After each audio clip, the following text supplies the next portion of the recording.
Live here on Sports Sound and BBC Radio Scotland, the match that could see Celtic crowned as champions. Hearts against Celtic live with Michael Stewart, Pat Bonner and Liam McLeod. Good afternoon from Edinburgh. Here at Tynecastle Park, the Celtic players have shaken hands with their Hearts counterparts and split off into the half off to our left. We're almost bang on the halfway line, right up at the back of the Wheatfield stand, underneath where the TV camera gantry is housed. Inside this fabulous arena, 1,200 Celtic supporters have crossed the M8 in expectation of their 11th title in 12 seasons and their 53rd overall, which would move them to within of 2 of Rangers' title count. And indeed, they go to within 2 of their rivals' total trophy count as well. Loads at stake. Packy saying trebles don't come along very often. Well, Celtic are eyeing up their 5th in just 7 seasons. Such has been their dominance in most of the last decade. Ange Postecoglou looking to win the treble. He'll become just the 5th Celtic manager to do so after Messrs Steen, O'Neill, Rodgers and Lennon. And it's a big opportunity for them. The league will be won, and lower league opposition in the Scottish Cup final to look forward to a month from now. Hearts, plenty on the line for them, looking to go to within 2 points of Aberdeen. That's what they're hoping come the close of business, both here in Edinburgh and across in Glasgow. Later on today, they sit 4th, they're 5 behind the Dons. Defeated Ross County 6-1 here 15 days ago to stop a run of 6 successive losses. They were only 1 more away from their worst losing run since the late 70s. That's how bad it was for them. As the Celtic players break away from their huddle, Clark in goal for Hearts, Hill, Sibbick, Rowles and Cochrane, Devlin and Haring, Oda, Shanklin, Ginnelly and Mackay. For Celtic, Hart in goal, Ralston, Starfelt, Kobayashi and Taylor, O'Reilly, McGregor, Hatate, Jota, Maida, Kyogo, Furuhashi. Just about ready to go here. Kick-off at Ibrox is 3 o'clock when Rangers take on Aberdeen. We'll split frequencies this afternoon on Sports Sound, so whatever you want to hear, you're not going to miss it. And it will be Hearts to kick off, right to left as we watch, as I say, from the back of the Wheatfield, shooting towards the school end, and the first touch of the ball's from Oda. The ref's not ready though, so he's going to retake centre just now. Oda, who played very well against County, up against his former teammate Kobayashi this afternoon. Both arrived from Diesel Kobe as Hearts kick off, and Barry Mackay immediately scuffs it out of play for a throw into Celtic over on the far side. That's not going to do his confidence any good at all. And it's an unforced error inside the opening 10 seconds from Hearts.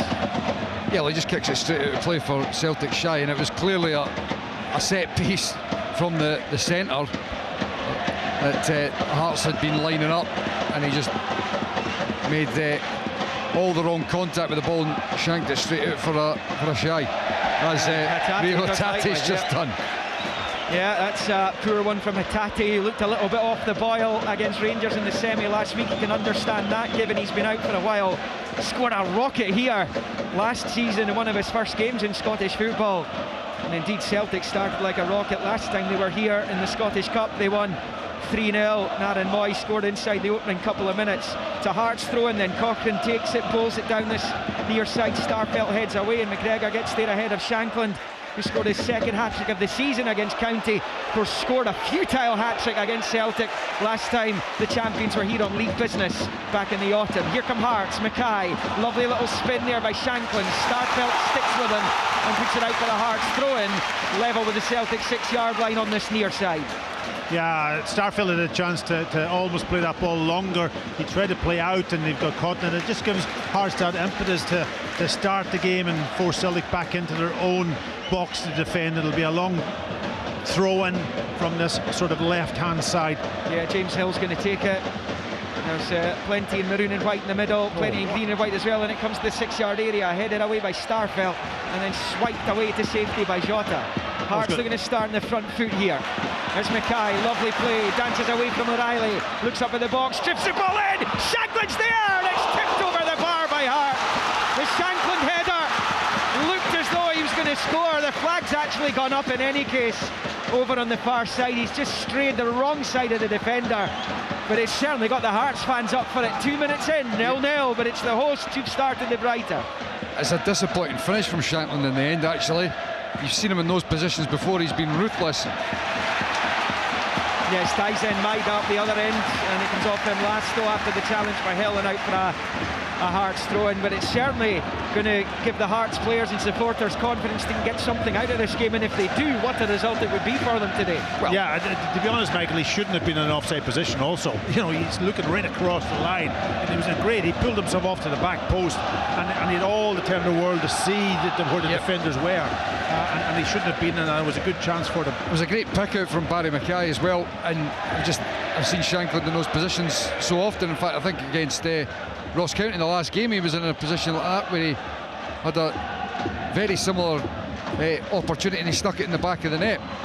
But what it does as well is it just gets the support going, and the players can feed off of that. Another unforced error from Celtic. Kobayashi this time he's put it out. He was looking for Hatate. It's out for a Hearts throw in. 3 goalless minutes in here in the capital. Yeah, kind of a nervy start. I did say before the game that, you know, you put the Celtic defence under pressure to see what they're made of. They've obviously got changes in there, but they've given the ball away on a couple of occasions now, Starfelt, and there was Kobayashi just giving the ball, putting the pressure back in themselves and allowing Hearts to get a little bit dominance of the ball. This is what you want though when you're taking on Celtic. You want to start in the front foot, and that's exactly what Hearts have done. Throw in ball by Hill down the line to Shankland, infield to Oda, taking on McGregor. He's pulled it back towards the penalty spot, and it's cleared by Ralston. He gets it away across halfway. It's a lovely little bit of play down that right hand side. Yutaro Oda, he's had to wait his time to get his opportunity in the side, and Kobayashi's given it straight to his former teammate with a header. Here's Oda, Shankland's off to his right, he decides to shoot himself, scuffed into the defender. It's passed back to Hart, who clears first time.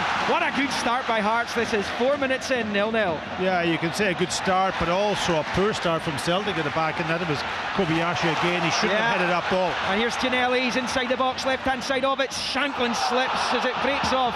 Ralston, flag's gone up on the far side, and the attack comes to an end as Hart takes a quick free kick, taking it for Taylor. The ref's not ready as we approach the 5-minute mark. Hearts 0, Celtic 0, but you can tell by the reaction from the home fans in the background just how good a start it's been by Hearts. But yes, Celtic nowhere at it in the early stages here. Jota down the line for Kyogo, and the ref blows the whistle. Free kick Celtic, which Kyogo takes quickly, not from the right position though. It's back to McGregor, floats it to the right hand side of the box for Kyogo. He's able to keep it in play. Jota challenged by Cochrane. Jota emerges with it and finds McGregor. McGregor squares it to Greg Taylor in that central area here. Taylor's ball forwards cut out, and it's cleared by Hearts. And I think as it struck an arm, it's going to be brought back for a Celtic. No, it's hit the referee. That's what it is. It's going to be an uncontested drop ball in Celtic's favour. Ball currently with Tony Ralston, the near side. It's taken a while to get it back from the Hearts supporters. Eventually he does, and he leaves it for Callum McGregor. 0-0, 5.5 minutes in, and Celtic in an attacking position midway inside the Celtic attacking position as it's clipped into the box. It's a poor one, it's right through to Zander Clark as we approach 6 goalless minutes. Well, Hearts have just got to make sure that they continue to keep the tempo into the game and put Celtic under as much pressure as possible, especially at the back there. You can see Kobayashi first of all with his pass that went out for a shy, and also with a header when he was playing the ball over the top. He's just pressure, that's all it is. He didn't realise that he had time to take the touch. He was backtracking and he headed it down into an area where he really shouldn't have been playing it. Long ball for Ginnelli, he's giving chase, putting Starfelt under pressure. Starfelt's clearance is far from decisive. Straight to Mackay, left angle of the box, drops the shoulder, looking for the byline, comes off Starfelt, and Hearts have a corner here. 6.5 in, 0-0, and there's no question it's the hosts who've made the better start. Yeah, because they've got the impetus, and Celtic just making little mistakes and giving the ball away and allowing Hearts then to pick up the second ball and then putting pressure on in the final third. And it's an important period for Celtic to defend and make sure they get over this early pressurised start from Hearts. They've got to capitalise on it. Yeah, I was going to say, they'll be looking to score here while they're on top. How often do you manage to be on top against this Celtic side? Mackay takes the short corner to Ginnelli on this left-hand side, back to Mackay, back to Cochrane. sweeps it in with the left foot. Goalkeeper comes, doesn't get too much on it. And they've managed to get it half away. Here's Ginnelly at the edge of the box.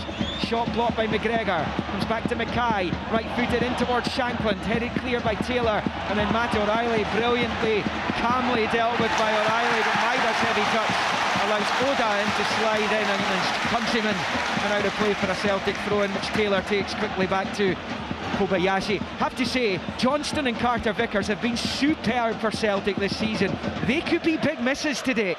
Yeah, absolutely. Those two players have been, and especially Johnston, who came into the club last year, but has settled in so well. And when you talk about Juranovic, people were talking about him, being a star player. We haven't missed him. We haven't really missed him, and that's how well he's done. But Carter Vickers is the solid one. He's the one that helps the rest of the defence to calm, collective, strength, pace, and able to pass the ball. There's another Kobayashi pure ball by Kobayashi, yeah. But he's got it back, a chance to redeem himself. He passes it to McGregor, who was back to Joe Hart, who plays it first time low to Kobayashi, and then to Taylor. He spins his man well down the line for Maida, brought down by Hill. Be at least a Celtic throw-in over in front of the Hearts dugout on the far side. Hearts nil, Celtic nil, 8.5 on the clock. I mean, look, you just plant the seeds of doubt. That's what I was talking about before. You try and land a few punches, and so far Hearts have managed to do that. And the planting the seed of doubts in the likes of Kobayashi, who's just stepping into the side, that's exactly what you want and need, just forcing little errors. Kobayashi finds Hatate on the left hand side. Celtic attacking now. Hatate into the box. Maida tries to flick it on. Hearts get it half away. O'Reilly back to McGregor. Side football to the right for Ralston, and now with Jota level with the penalty spot. His cross cut out by Cochrane, and out for a Celtic throw in level with the Hearts 6-yard line on this near side. Yeah, no matter how the game's going, though, the Celtic have got those players in the front part of the pitch who can, when they get the ball, get them into good areas that they can go and create. That time Cochrane doing well to stop Jota getting his cross in. Ralston's up and unders, headed away by Haring. Down goes Ginnelly, fouled by Starfelt. Free kick Hearts just before the midway point of their own half over on this left hand side, about 10 yards from the near side touchline, and it will be a Hearts ball as we approach the 10-minute mark here. Yeah, I mean, look, a good opening 10 minutes isn't going to win you a game against Celtic. It needs to be for the start right to the final whistle if they're going to look to get the points here today. But what it does do is it gives you the platform to build from. And I said it before the game, the last thing that Hearts could afford was to start poorly and get themselves, or find themselves, trailing Celtic. See Callum McGregor down there trying to gee up his teammates. They are sleeping a little bit, particularly in defence. Maida with a little back heel back to Taylor. And now with McGregor, he's facing his own box here as he rolls it back to his goalkeeper, and Hart clears first time with the right foot. Underneath it's Toby Sibic. Well, you look at that in terms of the ball going back to Joe Hart. He's probably had to play long more often than, I can't remember the last game where ball's been back and he's had to clear it long. Brilliant from Oda down the right hand side, pulls it back, didn't have the execution, couldn't find Shankland. Callum McGregor clears. Celtic are toiling here. Hearts all over them. The Celtic throw in on the far side as we approach 11 minutes at 0-0.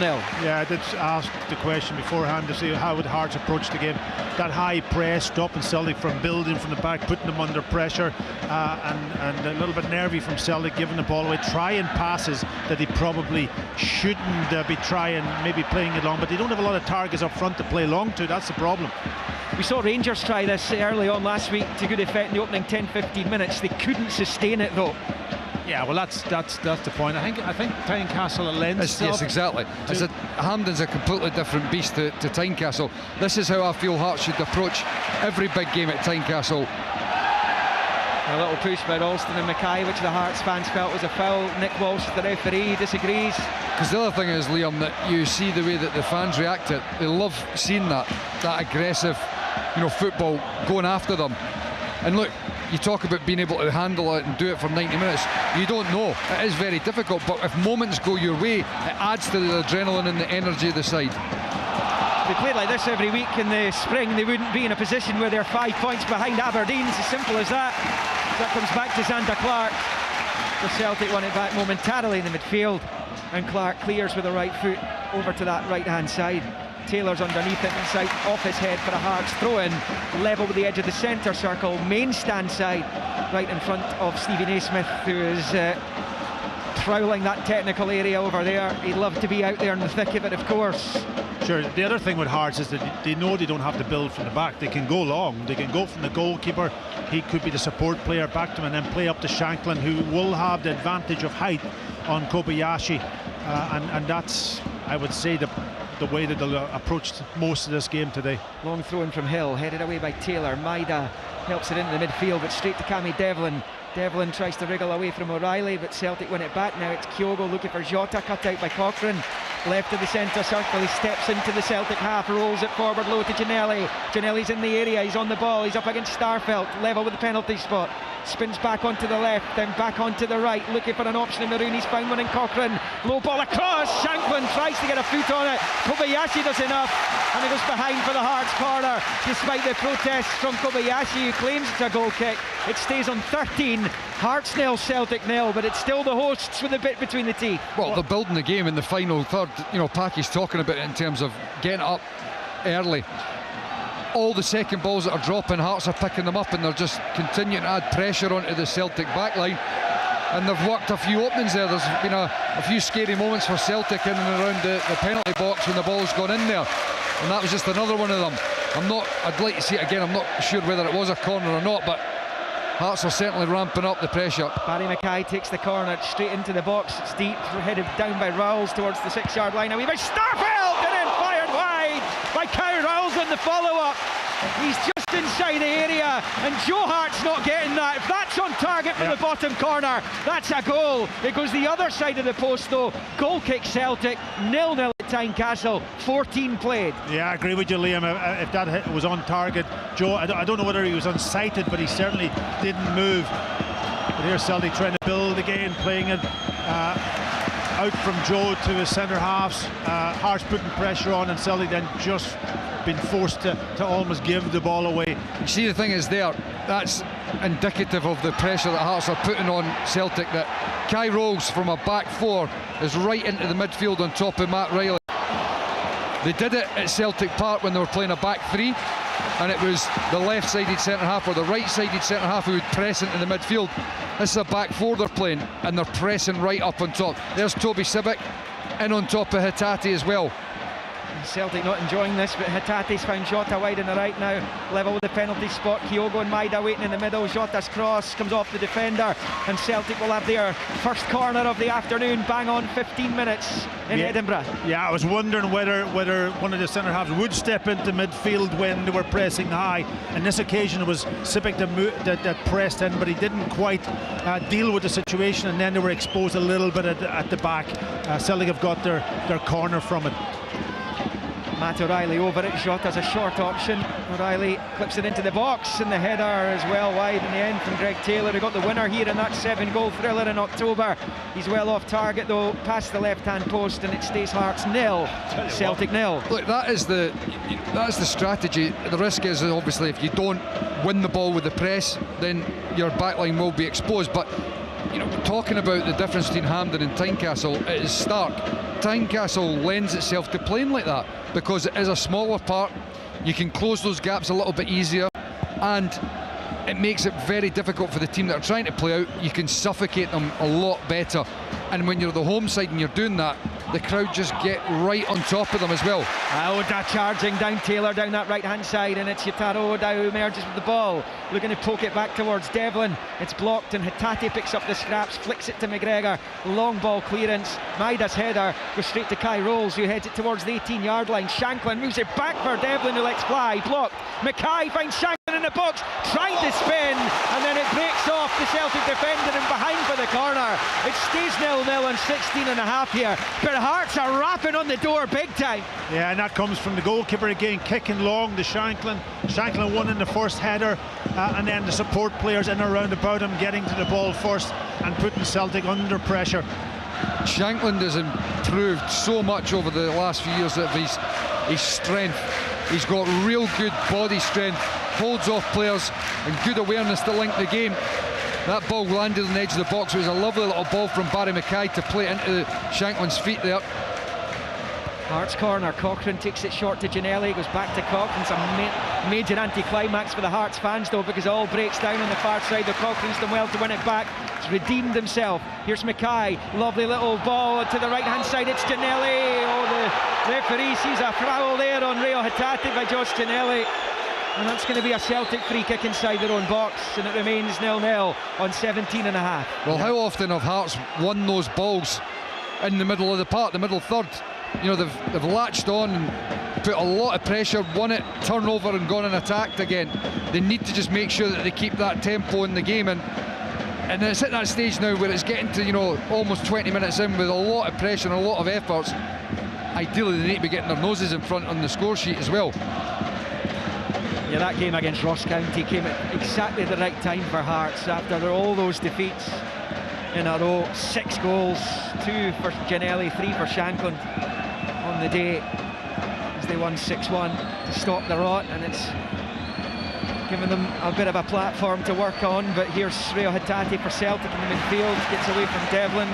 He was fouled, the referee's allowing Celtic an advantage. As Kobayashi sweeps it out to Daizen Maidai's level with the penalty spot now on the left of the Hearts box, looking to win the corner off Hill, which he does. It's a corner to Celtic, this time over on the far side. I don't know about you, Packy, but that seemed to me like it was the first sort of phase of play where Celtic actually controlled the build-up. You can just sense that Hearts stepping off it just slightly. But well, that's the problem, because you can't do it for 90 minutes, and there's going to be periods in the game where you have to step off, and then you've got to be structured, organised. O'Reilly takes the corner, Starfelt flicks for the 6-yard line, it's blocked and cleared. Some of the Celtic fans are appealing for a handball for penalty, though they're up the other end of the stadium in the Roseburn as Hatate flicks it into the centre circle for Starfelt, who finds Ralston. It's been a difficult opening 19 minutes for Celtic, but Ralston looking for Maida. He's just overhit the pass into the box, and Clark gathers with ease. It's been as difficult a period of football that Celtic have had all season in the Premiership, you would have to say.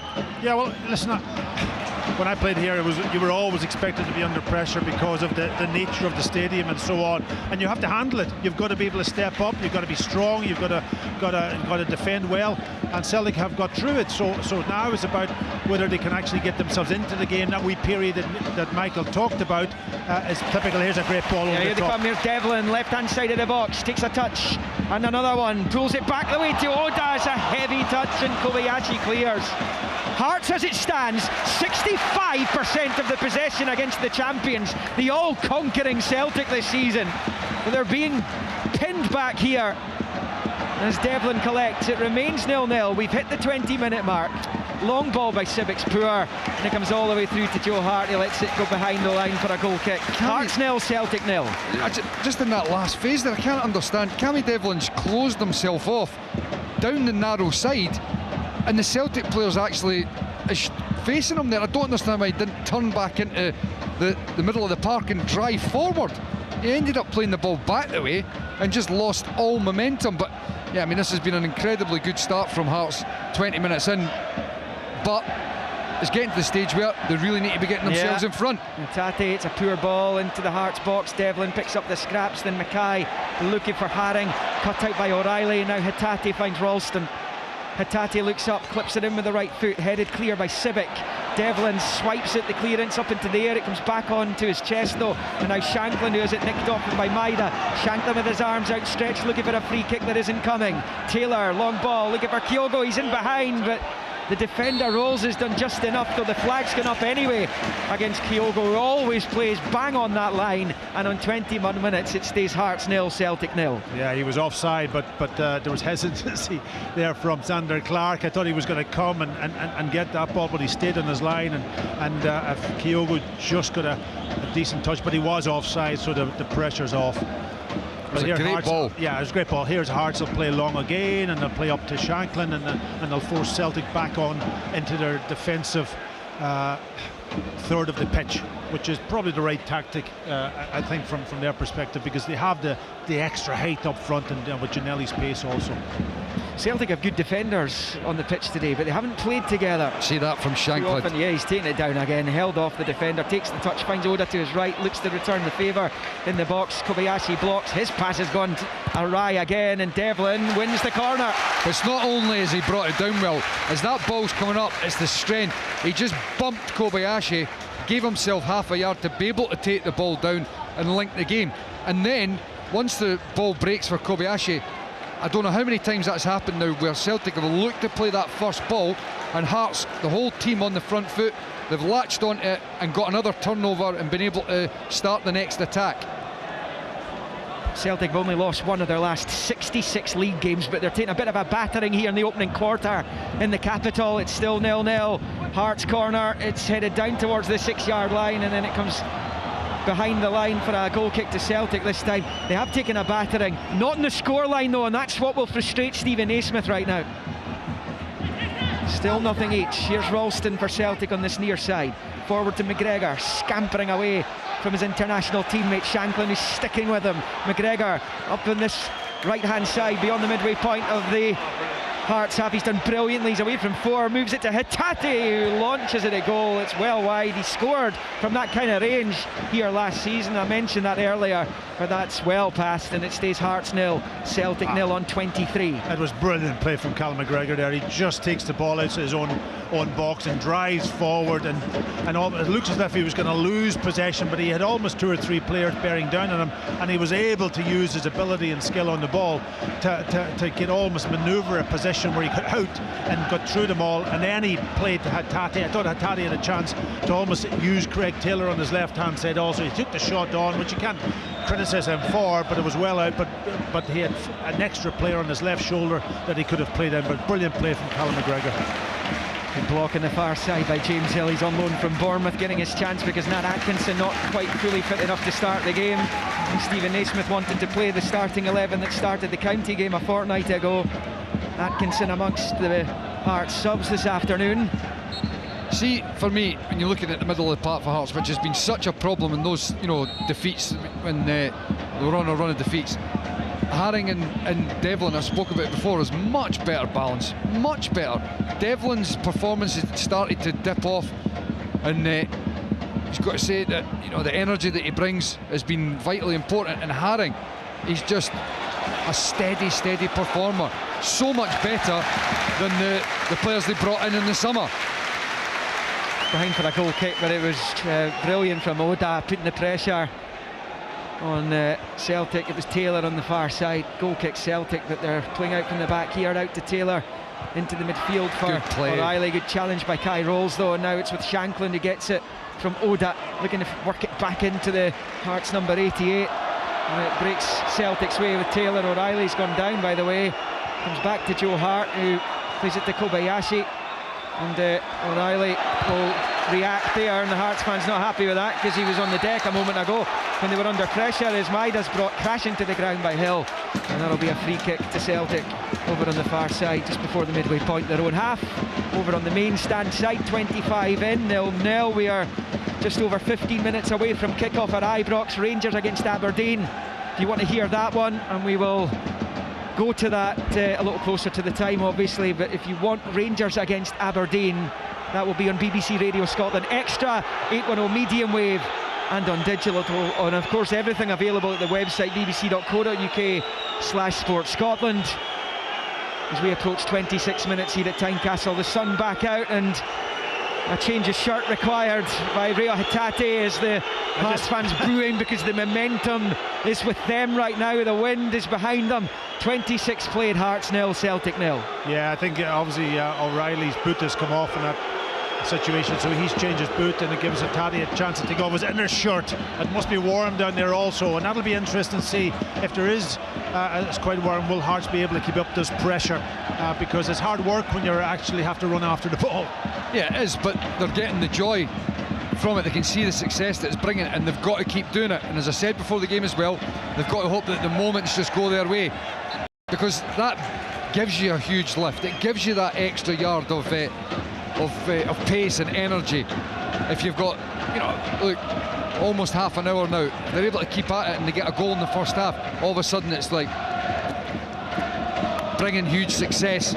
Keep going, we're 1-0 up, and instead of, it's still 0-0, you get into the second half, it's inevitable that that'll start to wane a little bit, and when it does, you'd imagine that Celtic are going to look to up the pace and cause some problems.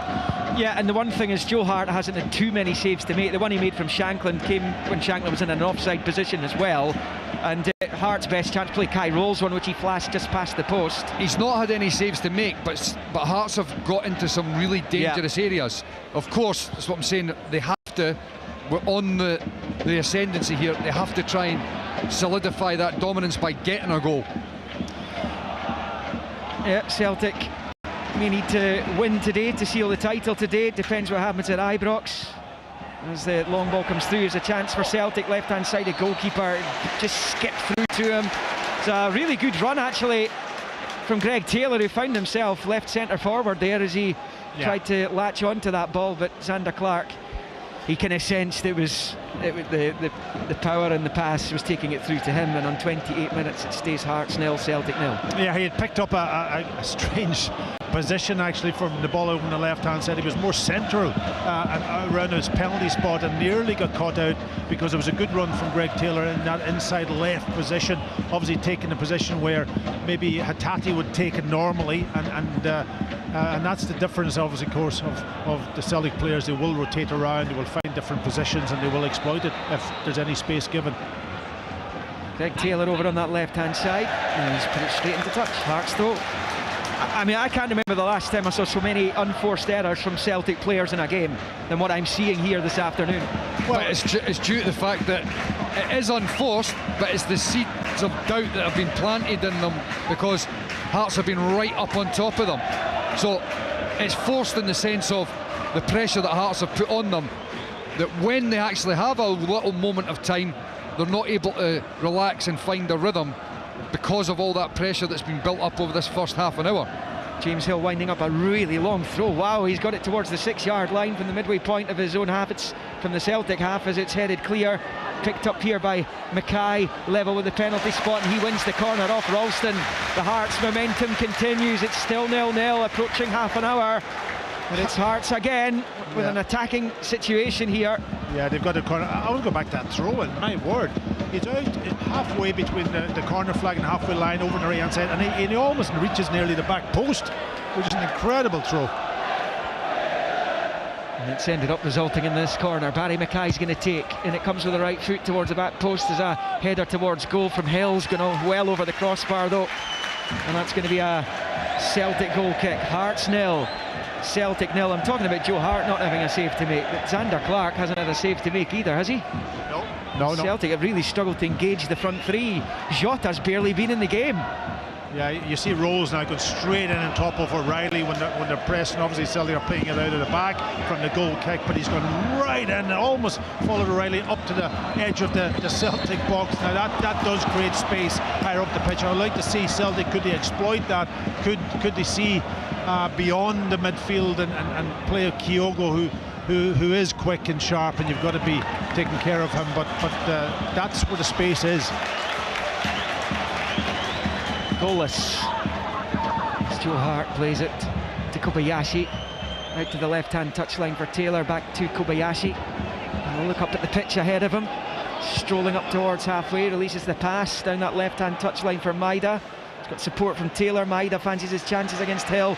Just slightest touch on it, but Maida wins it back, finds Taylor, rolls it into Hatate, little disguised ball looking for O'Reilly's cut out by Devlin, and here's Yutaro Oda driving forward up towards halfway for Hearts. He can't find Haring though in the centre circle, blocked by O'Reilly. As Celtic pick up, it's McGregor who finds O'Reilly, and now Callum McGregor moves it out to that far side for Greg Taylor. So 38 minutes played here at Tynecastle. It's goalless if you want to stick with this game. Remember, Celtic could be champions with a win here today. It's BBC Radio Scotland FM on Sounds and bbc.co.uk/Sport Scotland. If it's Rangers against Aberdeen you want, it's BBC Radio Scotland Extra 810 medium wave on digital, and also available at bbc.co.uk/Sport Scotland.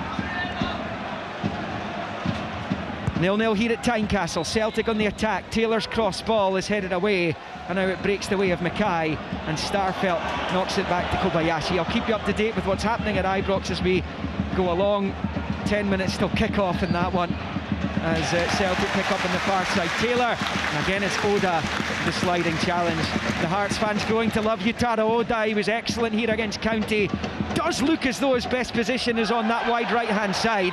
Looks like he's found a position, because he was struggling to get starts, struggling to get appearances off the bench as well, and I think everyone thought he was going to be playing through the middle, but he looks as though he could do a real job, Mikey, out on that far side. Well, he's got great energy.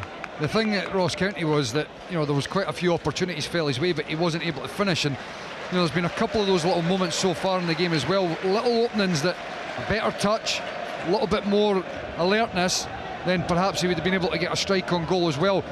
He's just been looking like he's carrying a little knock or trying to run something off at the moment, but what he does bring is, with Ginnelly up the top with real pace, Yutaro Oda, I wouldn't say he's got blistering pace, but he's got a lot of energy, and that helps. It brings a good balance. Long ball for Shanklin, Kobayashi heads it away. Ginnelly can't gather at the edge of the box, Haring does though. Out wide right for Oda. 33 played, 0-0. It's Hearts with Hill. Infield to Devlin. Devlin looking to switch it out to Alex Cochrane on this near side. He's not going to get there though. And it sails out for a Celtic throw-in. Quick level at the edge of the D of their own box on this near side. Nothing each at Tynecastle Park. Hearts have bossed this first half, they'll make no mistake about that, but they've not managed to breach the Celtic defence when it comes to the scoreline. Yeah, that's the issue. Celtic have struggled to get Jota and get Kyogo into this game. They haven't been able to pick any real passes to them so far. Taylor knocking it through, headed away by Rolls at the edge of his box, and then Hill completes the clearance. Callum McGregor, cushion header down the left-hand side there for Maida, whose touch takes it out for the Hearts throw-in. Over on the far side. The Hearts determined not to stop Celtic having a title party today. That's way down the list of their priorities. But and they'll be hoping Rangers do the business against Aberdeen later at Ibrox, that game close to kicking off, and if they can somehow beat the champions, and the only thing missing from this performance for them is a goal, and it's down to 2, and Aberdeen have to come here. It's the third from last game. A long way to go today, clearly, and Hearts haven't managed to find that goal, which could be the key to 3 precious points for them. Here's Yuki Kobayashi for Celtic, under no pressure this time, across the halfway line. Rolls it out to Maida on the left-hand side. Taylor there in support. Maida decides to go back to McGregor. He's looking for an option as he rolls it back into his own half there for Kobayashi. Across the halfway line, faced by Oda. They were both teammates of Andres Iniesta until recently. Ralston through for Kyogo, he's inside the box, looking for an option. Jota there, Jota can get under control, Rolls wins it back, really good challenge. Now it's Yutaro Oda on the counter. Celtic have plenty bodies back. Oda spinning and turning as Kyogo knocks it back off Oda, and out for a throw into Celtic level with the edge of the centre circle, right in front of the Celtic dugout. Ange Postecoglou, hands in pockets in his suit at the edge of it. He'll not have been impressed with what he's seen so far, Packy Bonner. Yeah, he'd be a wee bit disappointed in some of their passing, especially under pressure, where they're good technical players. They should be able to deal with that, and they haven't been able to, and that's allowed Hearts then to control a bit of this game. So that will be his concern at the moment. But certainly, the last couple of minutes you can see territorially they're able to get this game moving a little bit more into Hearts' half. Yeah, and they've moved Jota out left, Maida's come to the right, and Jota driving after it towards the byline. Sibek tried to see it behind, Jota managed to get onto it, and he was behind for the goal kick. There was a shout for a penalty from the Celtic supporters there, as Jota managed to get goal side of Sibek. By that time though, the ball was going behind the byline. As we go into the final 9 minutes now of the first half, Hearts 0, Celtic 0. And Zander Clark will take the goal kick. Well, Hearts haven't managed a clean sheet against Celtic in any of the last 17 meetings, going back to the day a Kyle Lafferty goal saw them win 1-0 at Tynecastle in August 2018, and it's just 2 clean sheets in 31 meetings.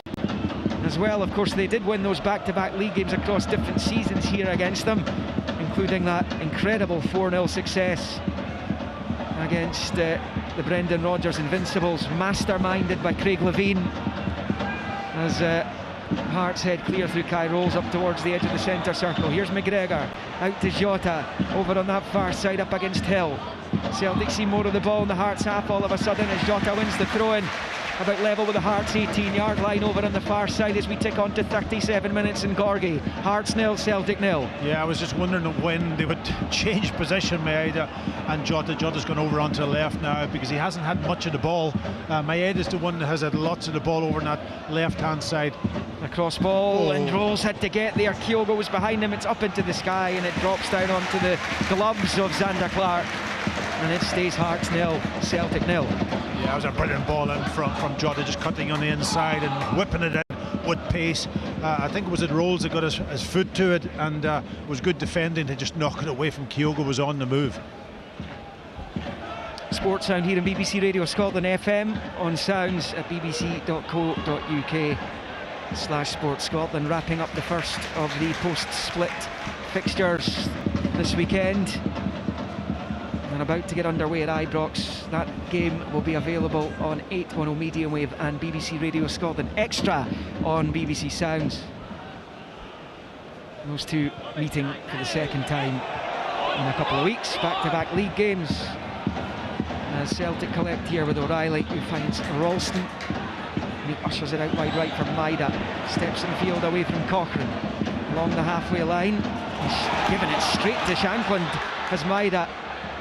The latest of a brainstorm as the chip ball from Shankland goes behind for a goal kick to Celtic. 38.5 played, Hearts 0, Celtic 0. Well, that's just the last couple of times when Hearts have been able to actually get the ball. Thinking back to when Oda picked it up and he was driving forward, didn't do anything, he turned back. Eventually Kyogo tackled him, and there again they win the ball. Lawrence Shankland has it. His first pass would have been to slip Ginnelly down this left hand side, but he turns the other way, slows the game down, and then gives the ball away. It's just a little bit poor in the decision making in the last couple of attacks from Hearts. There's Mackay for Hearts, just inside his own half, goes early looking for Ginnelly, but it's off target, comes all the way through to Joe Hart. And Ginnelly certainly got the pace. I mean, two very different players, Josh Ginnelly and Lawrence Shankland. They come with different kinds of threats, and Celtic have to be wary of the strength and goal-scoring prowess of Shankland. Ginnelly's got some of that himself, but he's got the pace. He's a different threat for Starfelt and Kobayashi to deal with, as Celtic pick up a throw-in main stand side beyond the midway point of the Hearts half. Taylor takes the throw-in, and Hatate gives it straight to Devlin, looking for Oda. O'Reilly over there with a challenge, and out it goes for a Hearts throw-in as we approach the final 5 minutes of the opening 45 here in the capital. Yeah, a lot's going down Celtic's left when they have the ball, and I think that's allowed Jota now, who's playing over on that side, to get a little bit more of the ball, get into this game, because he's got the ability to go both sides, yeah, he becomes more of a threat playing over on that left hand side, only because Celtic have got more of the ball on that side. They build it up down with Greg Taylor and Kobayashi and Callum McGregor. It was 1-1 at half-time during that 4-3 league game here. So Ginnelly goes down and he gets the free kick as well, dead centre of the park, just beyond the midway point of the Celtic half. So this is a chance here for Hearts to load the box. Yes, it's in a central area, but this is a creaky looking Celtic defence this afternoon. Again, Peter Haring, ball's in the middle of the park, two headers, he goes and wins it. And you know, I mentioned this before, the likes of Grant and Keogh that have come into the Hearts side in the summer, they just don't have that same, first of all, athleticism and ability to go and win the ball. Peter Haring has made a big difference coming into the middle of the park there, and him and Devlin in there, you would think, you were talking about it before, Liam, they could have been outnumbered and overrun in the middle of the park. They've done very well so far. Barry Mackay clips the free kick. Kai rolls with a header, but he's put it over the bar, and that's a goal kick to Celtic. 41 minutes played. Yeah, it's a strange one that for me. Hatate picking up Rolls, you know, and it was a good ball played at the back post. He should have probably maybe done a little bit better, knocked it back across the goal instead of going. It was a tight angle to try to beat Joe Hart, but beat a collector's item. Callum McGregor giving it away this time. Cochrane goes back to Kai Rolls, and then he in turn goes back to his goalkeeper. Game at Ibrox kicking off round about now. 3 o'clock start at Ibrox. Rangers Aberdeen. Aberdeen looking for an 8th successive win. Haven't won back-to-back games in league matches against Rangers. It's Haring again. Since 87-88 in the one season, as Haring goes in on the challenge. And Kobayashi pinches it back for Celtic, back to the edge of the box for Joe Hart, who plays it short to Starfelt. There's Ralston, long looking for Maida. Cochrane has to be careful. Maida gets in behind him, down goes Maida. Cochrane's got his arms up in the air, his hands up in innocence, but he's been yellow carded by Nick Walsh, and Celtic have a free kick level with the edge of the D of the Hearts penalty area, and over towards the right angle side. Yeah, it's understandable. There's no malice, it's just good play, over the top. And he didn't have to go so tight though, you know, and initially he could just step off 2 yards, because you know what Maeda will do. He'll run, and he'll run in behind you with the ball and without the ball. He's not going to beat you when he gets the ball to feet, apart from his pace, so stay off him. 42.5 on the clock, 0-0. Cochrane, the first yellow card of the afternoon. How very Celtic this would be if they were to strike just before half-time, when Hearts have been the better side. They're checking for a possible red card here, by the way, in case it's a goal-scoring opportunity. I have to say there were plenty defenders back, but that doesn't mean that it wouldn't be red. I don't think it's a red card, to be honest with you. I think there was no malice, as Michael says. He was obviously got caught a little bit out of position, but there's other players coming in around about him. Absolutely. It would be a lot of utter nonsense if it was a red card. Plenty of defenders there, but nothing would surprise me, to be perfectly honest. You know, I saw the one with it was Melker Hallberg yesterday, wasn't it?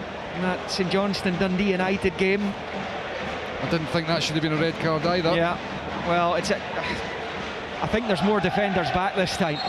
Nick Walsh blows the whistle. He's going to come over and look at it. He's going to have a look himself, and we know 9 times out of 10 what that means. And Alex Cochrane might be about to be sent off here. Well, here's the thing as well. Did you see any Celtic players really complaining? No. I think everybody had a sense that it was a foul and a yellow card was the right decision. Well, steady cam down there is working for the TV coverage, is right behind Nick Walsh, who's got a big call to make here. He's studying the VAR replays. Willie Collins, the VAR today. Listen, Cochrane got caught on the wrong side, but he's still had a lot to do. Listen, it's 23 yards outside. Here we go, here we go. Nick Walsh turns away, he's walking back onto the pitch now. What is his decision? Does he stick with the yellow, or does he change it to red? He's pulling Cochrane over. Garbage. And Alex Cochrane's going to walk here. Utter garbage. Red replaces yellow. Utter and Hearts, who've been excellent this afternoon, have been reduced to 10 men against the champions. What an absolute shambles. And by the way, see the way Nick Walsh strolls back onto the park. It's so dramatic, and everything about it's a part of a show. It's utter garbage as far as I'm concerned. Not a single player was disputing the original decision. The Hearts bench are furious. No wonder. Brian McLaughlin's our pitchside reporter. He'll be keeping an eye on that. We'll maybe go to Brian in just a moment. We're just waiting to see when the Cochrane protests come to an end, because there were plenty of them down there. Let's go to Brian, who's got a bird's eye view of the Hearts bench. Yeah, absolutely furious. Stephen Naismith's actually had a look at it in a monitor, and he says there were players coming, but I've not unfortunately been able to have a look at it. We're going to have 3 additional minutes here, but yeah, Hearts are going to be down to 10 men, but Stephen Naismith and the backroom team absolutely furious with that decision there from the VAR referee, you have to say. Yeah, listen, he made the mistake by going too tight to Maeda in the first instance, and he got caught with the ball over the top, but he still had a lot to do. Maeda, the free kick is 23 yards out, right on, almost beside the corner of the box. To go in there and actually have a goal-scoring opportunity from that, I would say it's not the right decision. But listen, that's what VAR's for. That's what is there to help the referee rather than hinder the referee. So between them all, they've made the decision. And that's the problem, though. Let's go back to Brian for a Hearts change here. Yeah, they're going to have to make a change here as well. Stephen Kingsley is coming on. He'll go straight back into that left-back position. Yutaro Oda, who had been suffering a little bit with his right hamstring, he'll be the player who's coming off. But yeah, Kingsley on, Oda off. What a monumental blow for Hearts this is. The initial reaction What? By the way, sorry, Nick Walsh is out of order here, by the way. I'm sorry. He's sending Oda off like behind the goal rather than just letting him go off at the middle. Like, everything about... Yeah, I mean, they are allowed, they're told to come off at the nearest possible exit point, which I suppose he's in the box, it's behind the byline. Listen, I'm not sure... Everything about it is just like... Right, okay, let's just focus on this free kick, which will be taken by O'Reilly. Dinks it in, chance for Celtic, goal! Offside. Flags up! Flags up! It's not going to count. Well, serious drama right the last knockings of the first half at Tynecastle. We're in injury time. I've no idea what was added. They're checking this one as well, by the way. Well, they had to check it. 3 minutes were added. That's the point. They will have to check as a goal. It's an official. It's a game-stopping check that they are looking at here. And Zander Clark has the ball ready to take the goal kick. 3 minutes were added.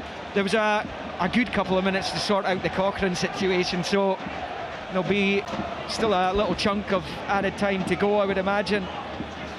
But I mean, the Hearts bench were apoplectic there upon that decision's made. And from what I'm gathering already, initial reaction from back at base is that is the wrong call. Well, there's a surprise, isn't it? I mean, honestly, ruining the game, absolutely ruining the game.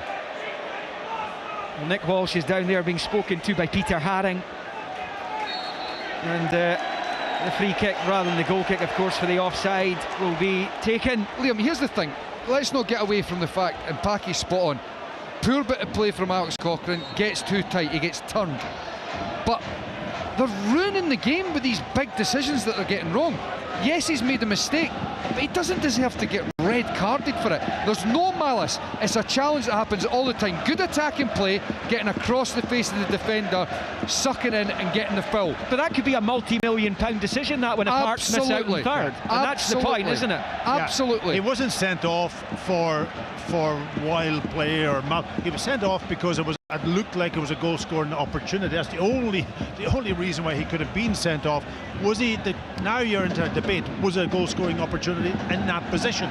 But it becomes so. It's like for me the one at McDermott yesterday. It's so wide, and there are defenders coming back in. I mean, if you really want to say it's denying a goal-scoring opportunity, you could do it whenever a defender pulls down, a striker. Well, because he could have taken a touch and had a shot at goal. I mean, just calm yourself down. It's a late challenge and Shankland by O'Reilly. Over on the far side, and of course the Hearts fans baying for blood now, and you can understand that. And yellow for the Celtic midfielder. Yeah, and that's the problem now. Every single time now there's a tackle, the referee's under pressure. The referee's under pressure. The crowd will be desperate to even up the sides. So it has destroyed the mentality of this game and the way the game was going. Do you know, I just go back to it here.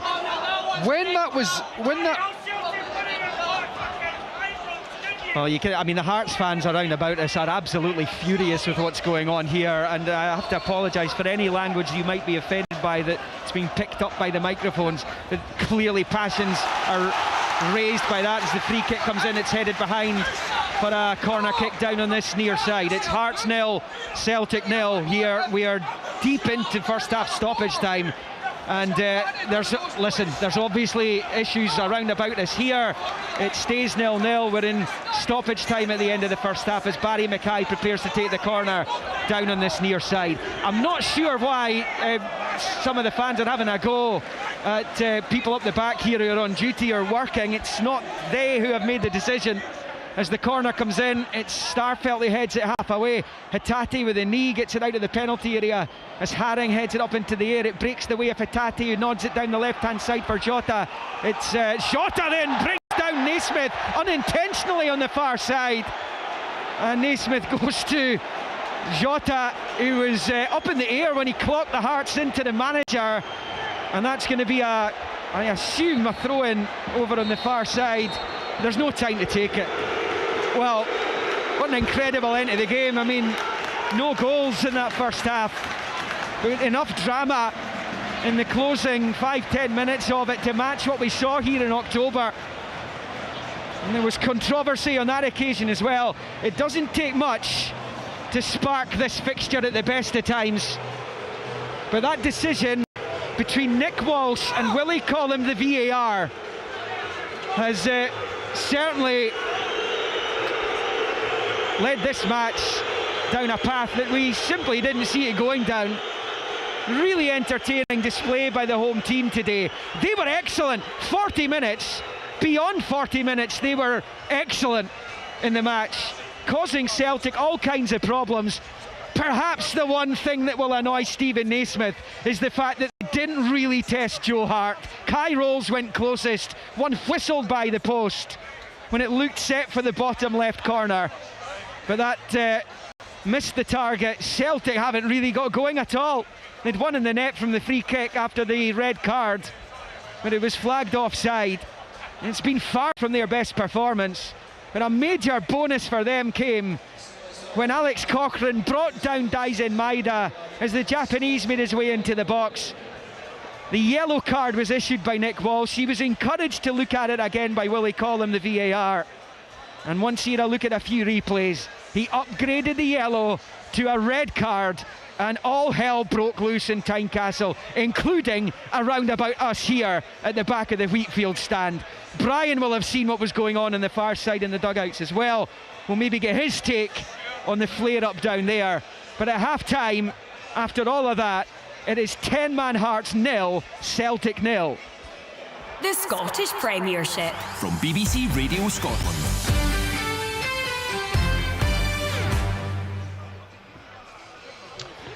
Well, it has been on the good, the bad, and the unexpected with Mark Nelson. My good story is how a rubber chicken started my career. It's a bonkers headline, isn't it? Today I'm joined by Michaela Strachan, Ross King and Richard Wiseman. And I got an invite to perform at the Magic Castle. Died on my backside. It was an absolute disaster. No. There's plenty of twists and turns as well-known names share their good and bad tales. And I was standing in the wings and I just went, oh, so Sean Connery, you walked on, you got a standing ovation, you walked off, you got a standing ovation.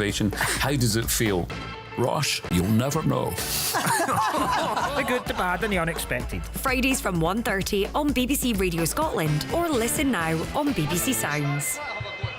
Well, right now you are listening to, well, dramatic, absolutely dramatic conclusion. You can hear Mikey Stewart in the background is still very excited about the whole incident towards the end of that first half. Well, we'll get back to that in just a moment or two. It is 0-0 at half-time at Hearts and Celtic. I know that the decision to send off Alex Cochrane has certainly split an awful lot of the people in the BBC group chat, and I think further afield probably. But we'll get to that. We'll return to that. Rangers Aberdeen have played about 11 minutes at Ibrox. You can get that one live. Remember, you can listen in live to that one on digital 810 Media Wave online, or if you're going through BBC Sounds app, you should choose Radio Scotland Extra. So it's goalless in the early stages. Let's hear what's been happening in that match, though, from our reporter, Kerdy Nidsan. Yeah, compared to the drama at Tynecastle, it's been relatively quiet here at Ibrox. 0-0, 11 and a half minutes played. Rangers looking quite lively, in particular their front three, their new look front three, Matondo, Hadji, Sakala. There's only been one real chance of note so far. It fell to Todd Cantwell, who hit the ball from just outside the area, but it sailed over the crossbar. A few oohs and ahs, but it was never really troubling the goalie. Up the other end, a start for Robbie McCrory, who's done absolutely nothing because the ball's been mainly in the Aberdeen half, but so far so good from both sides, I think you would say. 12 minutes in, no goals. Okay, thank you to Kerdy. It's Kenny Miller, Willie Miller and Paul Mitchell who are doing the commentary there. As I say, Radio Scotland Extra, digital media wave online at bbc.co.uk/Sports Scotland.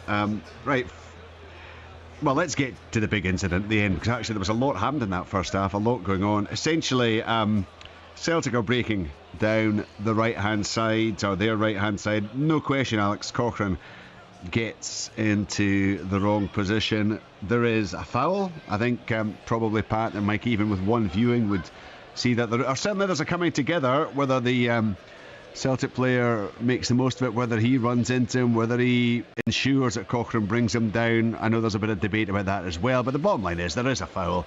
He goes down, and the referee initially, Nick Walsh, quite happy to give the free kick the yellow card, and there didn't seem to be any great complaints.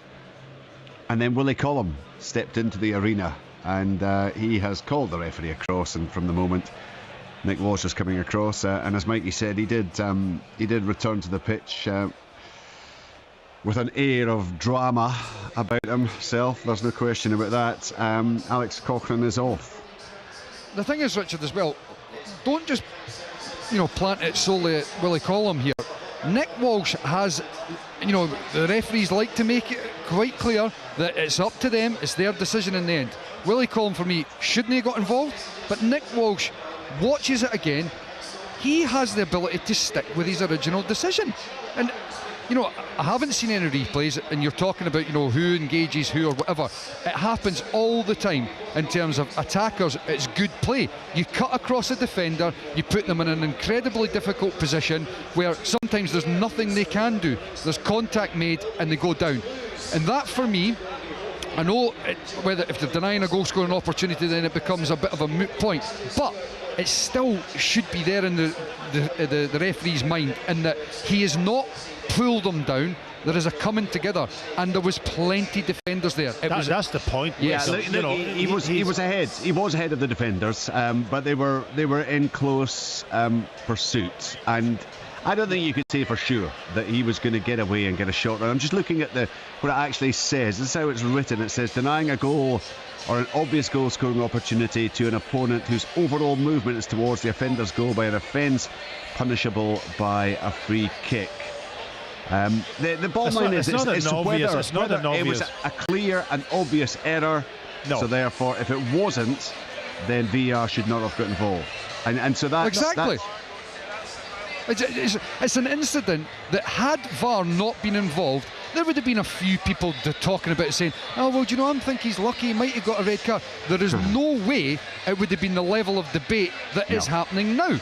Yeah, and listen, if it was inside the box, obviously it would be a penalty because it was a foul. Yeah. But then the player, but as out as 23 yards outside, it's almost on beside the corner of the box. He still has to run another at least 10 yards to get into a position where maybe he can get a clear, obvious shot at goal, and then you're up against the goalkeeper. But there'd be defenders coming across at that point in time, so it's not as if he's absolutely clear on a 1v1 situation with the goalkeeper from that distance, and that's where I thought it was a foul. Absolutely, I think the young player got caught on the wrong side, and Maeda, we know what he can do, but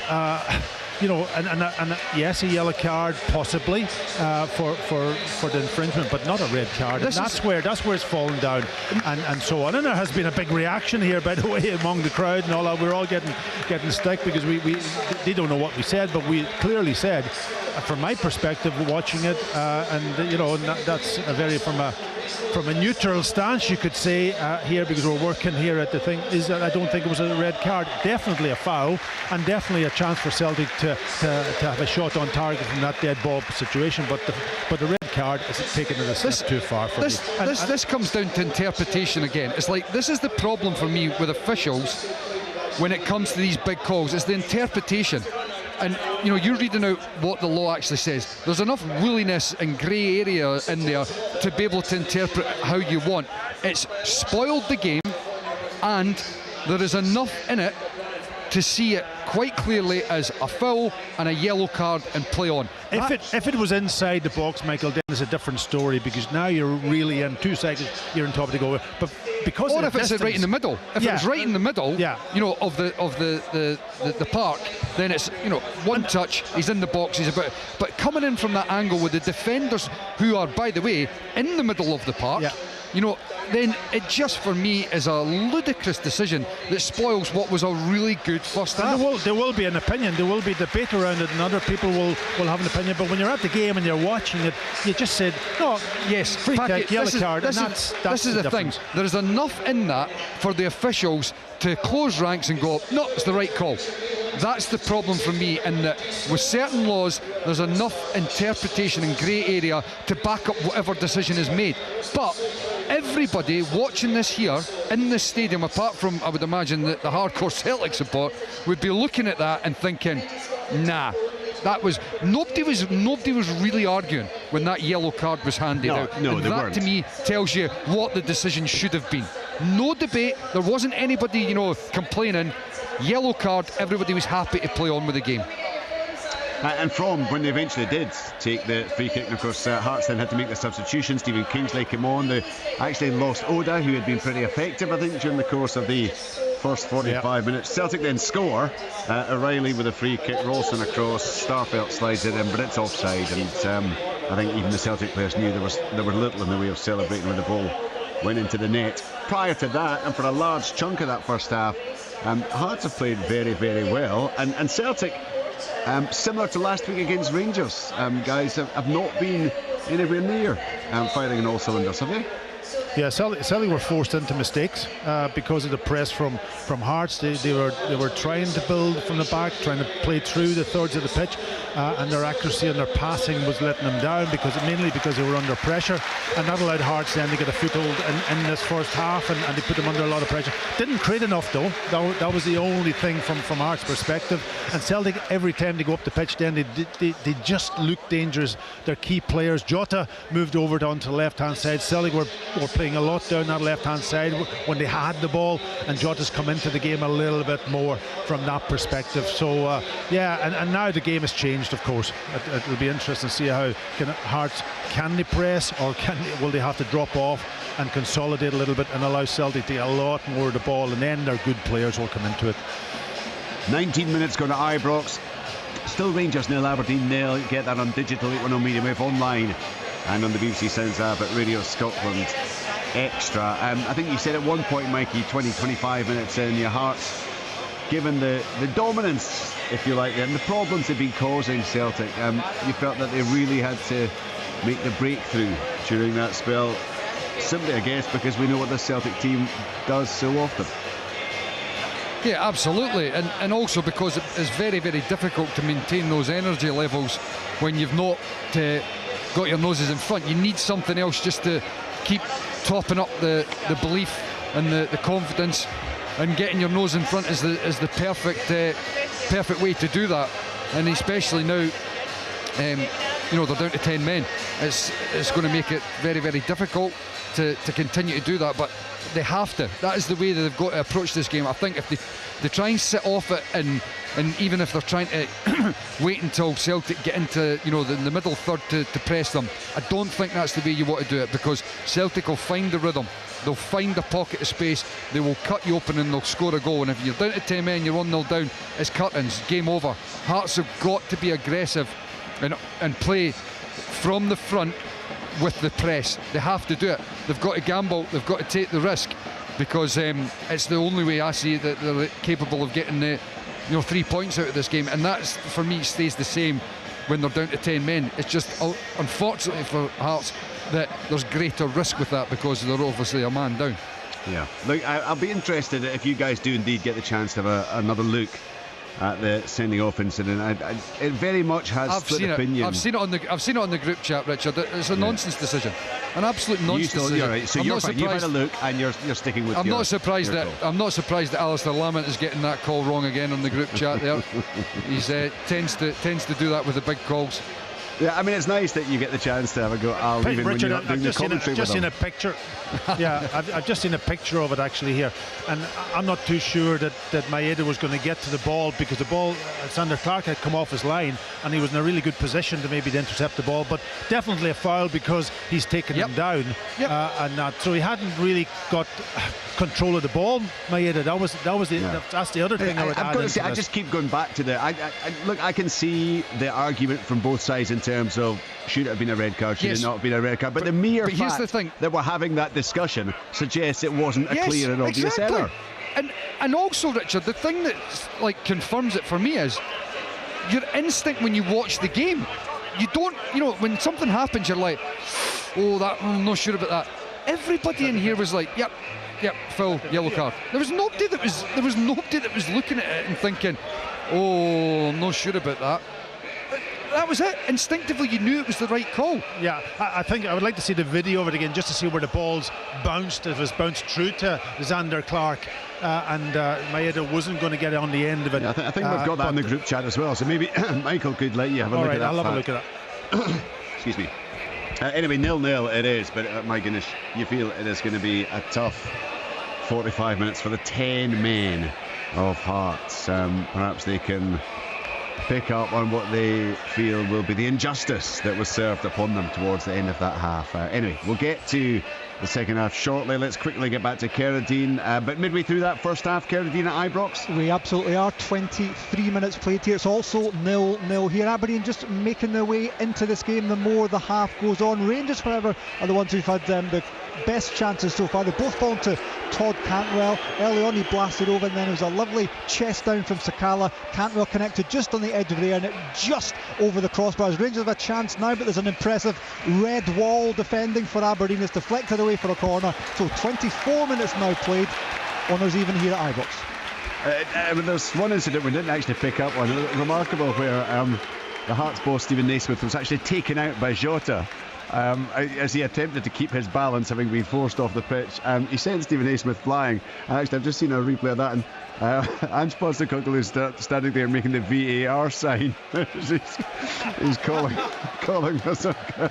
That's brilliant. And fair play to Stephen Naismith, who bounced back up. Yeah, just before you start, and I know the game's going to kick off here, I have seen the incident, and I think Rolls was getting across to intercept or make a tackle. So I think it wasn't a clear run on goal. That's my interpretation of it. Brilliant. Look, remember that Rangers Aberdeen game continuing at BBC Radio Scotland Extra. Let's now get back to live second half commentary with Pat, Mikey and with Liam. Celtic then will kick off the second half against the 10 men. No changes for either team. Hearts did make that change in the wake of the red card, with Stephen Kingsley replacing Oda. Celtic kick off going right to left, attacking the Roseburn end in the green and white hoops. Hearts in their maroon and white, as you would expect, as Celtic come forward, and Hatate with the cross ball headed away by the aforementioned sub Kingsley.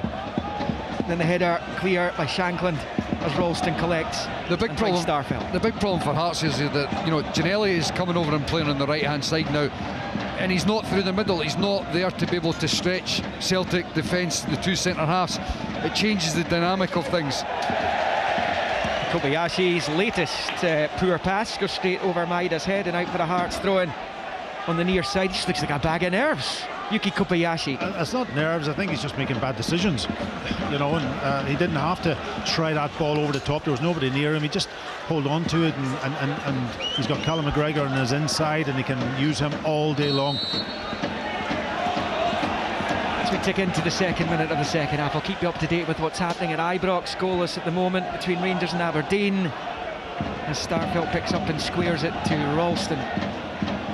Ralston back to Starfelt, midway inside his own half, and then he rolls it to Kobayashi. He plays it back into the centre circle for Starfelt, and out wide right for Jota. It's the most Celtic have had the ball in a spell in the game. Ralston crosses in. Kyogo is back to goal. He can't really get a touch on it. Ginnelly wins the throw-in off Taylor. Xander Clark then in goal for Hearts. They've got that back four now of Hill, Sibic, Rolls and Kingsley. Devlin and Haring, Ginnelly, Mackay and Shankland. That's the 10 men. Celtic. Hart in goal.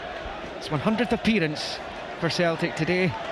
Ralston, Starfelt, Kobayashi and Taylor, O'Reilly, McGregor, Hatate, Jota and Maida with Kyogo. It's a throw-in to Hearts on this near side, midway inside his own half. Pulls it forward. It comes off the head there of Kobayashi. Starfelt under pressure from Ginnelly, goes back to Hart, who slips it out to the right for Ralston under pressure from Barry Mackay. He gets the final touch and he goes behind for the goal kick.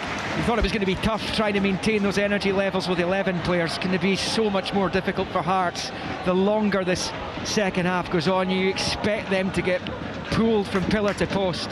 Yeah, but they're playing their back four, the two old midfield players and the three quite tight up front. Greg Taylor giving it away this time. Well. Yeah. Shankland to the back heel into the centre circle for Mackay, goes back to Kai Rolls, who, if you're arguing against the red card, was the covering Hearts defender, who looked like he might have been able to make a challenge on Maida, and Cochrane not brought him down. As McGregor picks up and rolls it into the centre circle for Taylor, out to O'Reilly on the right, Jota on the touchline. Started the second half back on that right hand side, twisting and turning against Kingsley, gets the cross in, Maida wins a header well over the bar, and it stays Hearts 0, Celtic 0 on 48. But I guess, if Hearts have got this sense of injustice, Mikey. It'll be something that might galvanise them to a big second half here, despite the fact they are down a player. Yeah, I mean, possibly. The thing that is potentially going to happen here as well is just a little bit more space for Callum McGregor, because the system is only that player, the second striker that was dropping in on Callum McGregor, that is missing. Whether it's Ginnelly that goes through the middle and Shankland on the right, or vice versa, it's just that extra player that was sitting on top of Callum McGregor. And Hearts have just got to make sure they close the gap, the lines. There isn't too much of a space in between for McGregor to be able to pick the ball up and dictate the game.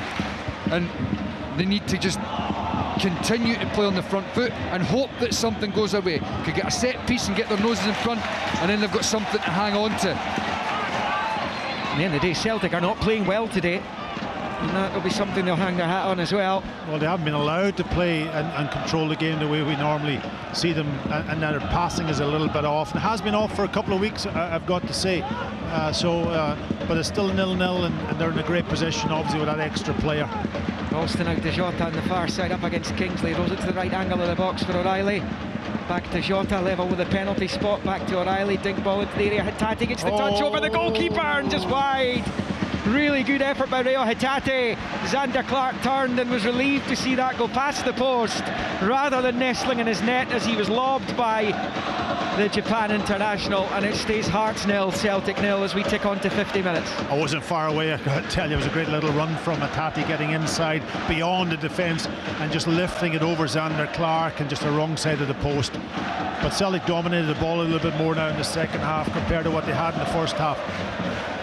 Yeah, I guess you would expect that as Civic heads away the awkward bouncing ball. Hatate goes to ground, no free kick. Here's Haring to Hill, to Devlin, to Haring, dinks it down the line looking for Ginnelly. Ginnelly's on to it now up against Kobayashi. Down goes Ginnelly. Free kick, Hearts, level with the penalty spot. On this near side is Josh Ginnelly, applauds the linesman for waving the flag. And this is an opportunity here, and just talking about the potential for set plays for Hearts in the second half, and they've got one right here. Yeah, it was a silly foul. He didn't have to go and fight. He was caught because Ginnelly had run down the outside of him. Just stand up and not allow Ginnelly to beat you and see where, get other players around about you then to help you defend. So he's tried to get in and muscle him out of it and give away the free kick, and it's a dangerous position, you're right.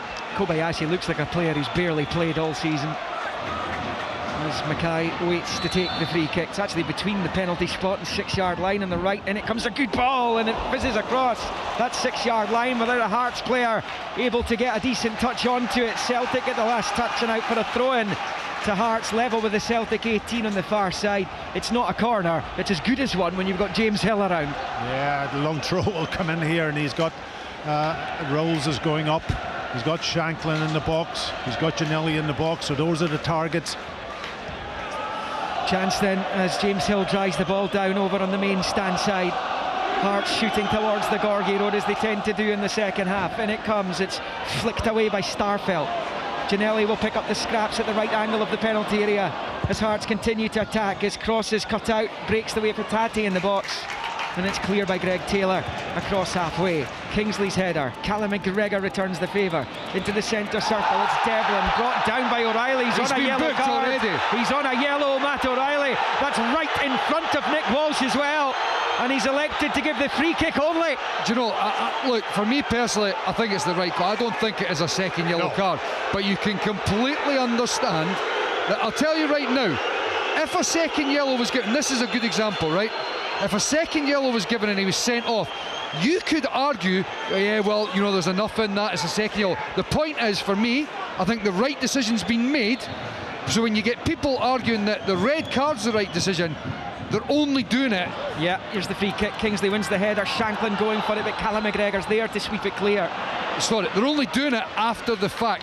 Had it not been given, you wouldn't be having people saying that should be a red card. No. Talking about I know what you mean. I know what you mean. Absolutely. Matt O'Reilly's got to be very careful. I think the manager also might be making the decision here to take him off, if possible. Just to take away that sort of almost decision from Matt O'Reilly himself. The initial reaction from the those who have seen the replay, is that it was barely a foul, let alone anything else. But I guess the Hearts fans feel aggrieved, and Nick Walsh, you never know, things can mess with you, and he might have been looking at that right in front of him and thinking this is a chance to redress the balance after that controversial decision at the end of the first half.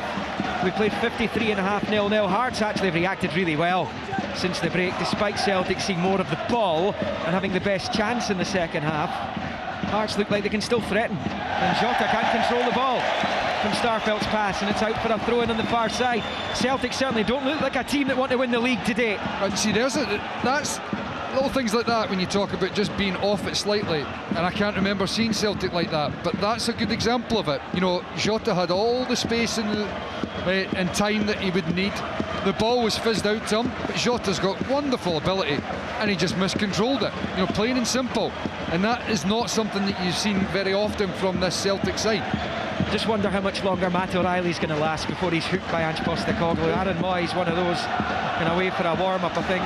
Tomoki Iwata is as well, along with Haksabanovic. There's a couple of others, but Moy or Iwata might be introduced fairly shortly. You would think it would be Moy, the goal scorer here in the Scottish Cup meeting. In the quarters, Starfelt under pressure is Ralston from Mackay. It's Ralston back towards his own byline. He's been brought down by Mackay though. And you hear the whistle from Nick Walsh in the background. Celtic have a free kick which they've taken quickly. 0-0. 10-man Hearts still very much in this, that's for sure. As Maida gets onto it in the near side, works it back to Hatate, who crosses into enemy territory. Left of the centre circle, another poor pass from a Celtic player. It's Hatate, he was looking for Kyogo, Rolls read it, and now it's Barry Mackay away on the left hand side for the 10 men. He's been ganged up on though, one back by Ralston in the end, but it breaks the way of Devlin, who switches the play left to right towards Hill, but it's just off target, and out it goes for a Celtic throw-in on this near side. 0-0 at Tynecastle. That's where they need to be on it. The quality of the pass there needs to be on point if Hearts have got any hope. There's Jota, right hand side of the Hearts box, taking on Kingsley. Pulls it back across into the 6-yard area, headed away by Sibic. Mackay loses out to Ralston on the far side. And it's back with Starfelt, who finds Taylor, who finds Callum McGregor. The Celtic captain to Ralston, out wide right, chance here for O'Reilly, level with the Hearts penalty spot. Rolls it back to the edge of the box. Hatate, who's passed forwards, easily cut out by Rolls. Looked like it might have been in a position where he could have had a go at goal himself there. Hatate at the edge of the area. Hearts clear, Celtic throw-in, level with the Hearts 18-yard line on the main stand side. Yeah, some strange decisions from some of the Celtic players today. And it's all about decision making. And Greg Taylor decides to go from about 30 yards out, and it's well wide of that right hand post, and it stays on 56. 10-man Hearts 0, Celtic 0. As it stands, Celtic won't be winning the title today unless Aberdeen beat Rangers at Ibrox. As it goes behind, of course, 2 draws as well would be enough. The gap's 13, there's just 12 to play for after today. And as it stands, they're both at 0-0. Long way to go though, particularly at Ibrox. And about 7 or 8 minutes from half-time there. Comes off the head of Greg Taylor to the halfway line. James Hill heads forward towards Josh Ginnelly. A challenge from Kobayashi. It's enough to put Ginnelly off, and it goes out for a Celtic throw-in, which is taken by Taylor, who finds Kobayashi, who finds Starfelt, as we tick on to 57 minutes here. 0-0. Remember, action to come during the week on the BBC Scotland television channel. Partick Thistle against Queen's Park in the first leg of the Premiership playoff quarter-final. Centre stage, the second leg's on Friday, the first on Tuesday is Hill. Slides in and Maida on this near side, and it's behind at the expense of a Celtic corner. And Matt O'Reilly's already trotting over to take it and being booed by the Hearts fans, who feel he should have been ordered off just a few minutes ago. There's a chance for Celtic from this corner. Jota is a short option, and that's where it goes, short to Jota, who passes it back to the left angle of the box for McGregor, and then the Jota level with the penalty spot right. The ball comes in, comes off the defender, rolls. Xander Clark surely fouled there. Was he the referee? Indeed. Blows his whistle. He is back to the incident. I think the assistant over on the far side, Graham Stewart's the one who's called that one, and Xander Clark's poleaxed inside his goal here. I'm not sure who clocked him, but someone did. I think it was Starfelt, but I took my eye off it. I didn't actually quite see it because the ball was cleared. I think he'll be all right. It's obviously just when the initial ball was getting played in, Starfelt would have been making the run for it. it got headed and cleared away, and there's obviously been a coming together. I think he should be okay. He's going to get a bit of treatment here, the Hearts goalkeeper. He stepped manfully into Craig Gordon's boots and gloves. Craig Gordon obviously here, the club captain. He's here today against his former side. And Zander Clark will get some treatment. So stoppage here at Tynecastle, 0-0. The 10 men holding out the champions right now, and Zander Clark's not had too much to do in the way of saves as we approach 59 minutes. Let's cross along the M8 to Glasgow. Rangers against Aberdeen and Cerdine Idsan. Good game here, still 0-0 though, with about 6 minutes to go until half-time. Aberdeen should have scored on 27. Miofsky played in Duke. It was a wonderful save from McCrory in goal for Rangers today, but Duke should have put Aberdeen ahead. Then just a couple of moments ago was a wonderful save at the other end from Rose denying Sakala, who looked the favourite to score. Still though 0-0 here at Ibrox. Zander Clark eventually back on his feet, long ball from him. Coverage of that Rangers-Aberdeen game incidentally continuing on BBC Radio Scotland Extra, 810 medium wave, and on digital. Here it's Tynecastle on Radio Scotland FM and on sounds, bbc.co.uk/Sport Scotland. Celtic can win the league today. They've not played like the champions they are for large swathes of this match, but it is 0-0. 3 points would seal it for them as Kobayashi shifts it out to Maida. Hearts defending well. They couldn't defend for Toffee for weeks there towards the end of the Robbie Nielsen tenure. They've been excellent at the back today so far. Starfelt for Kyogo, cut out by Kai Rolls. Now Devlin looking for Mackay, overhits the pass, and out it goes for a throw-in to Celtic on the far side as we hit the hour at 0-0.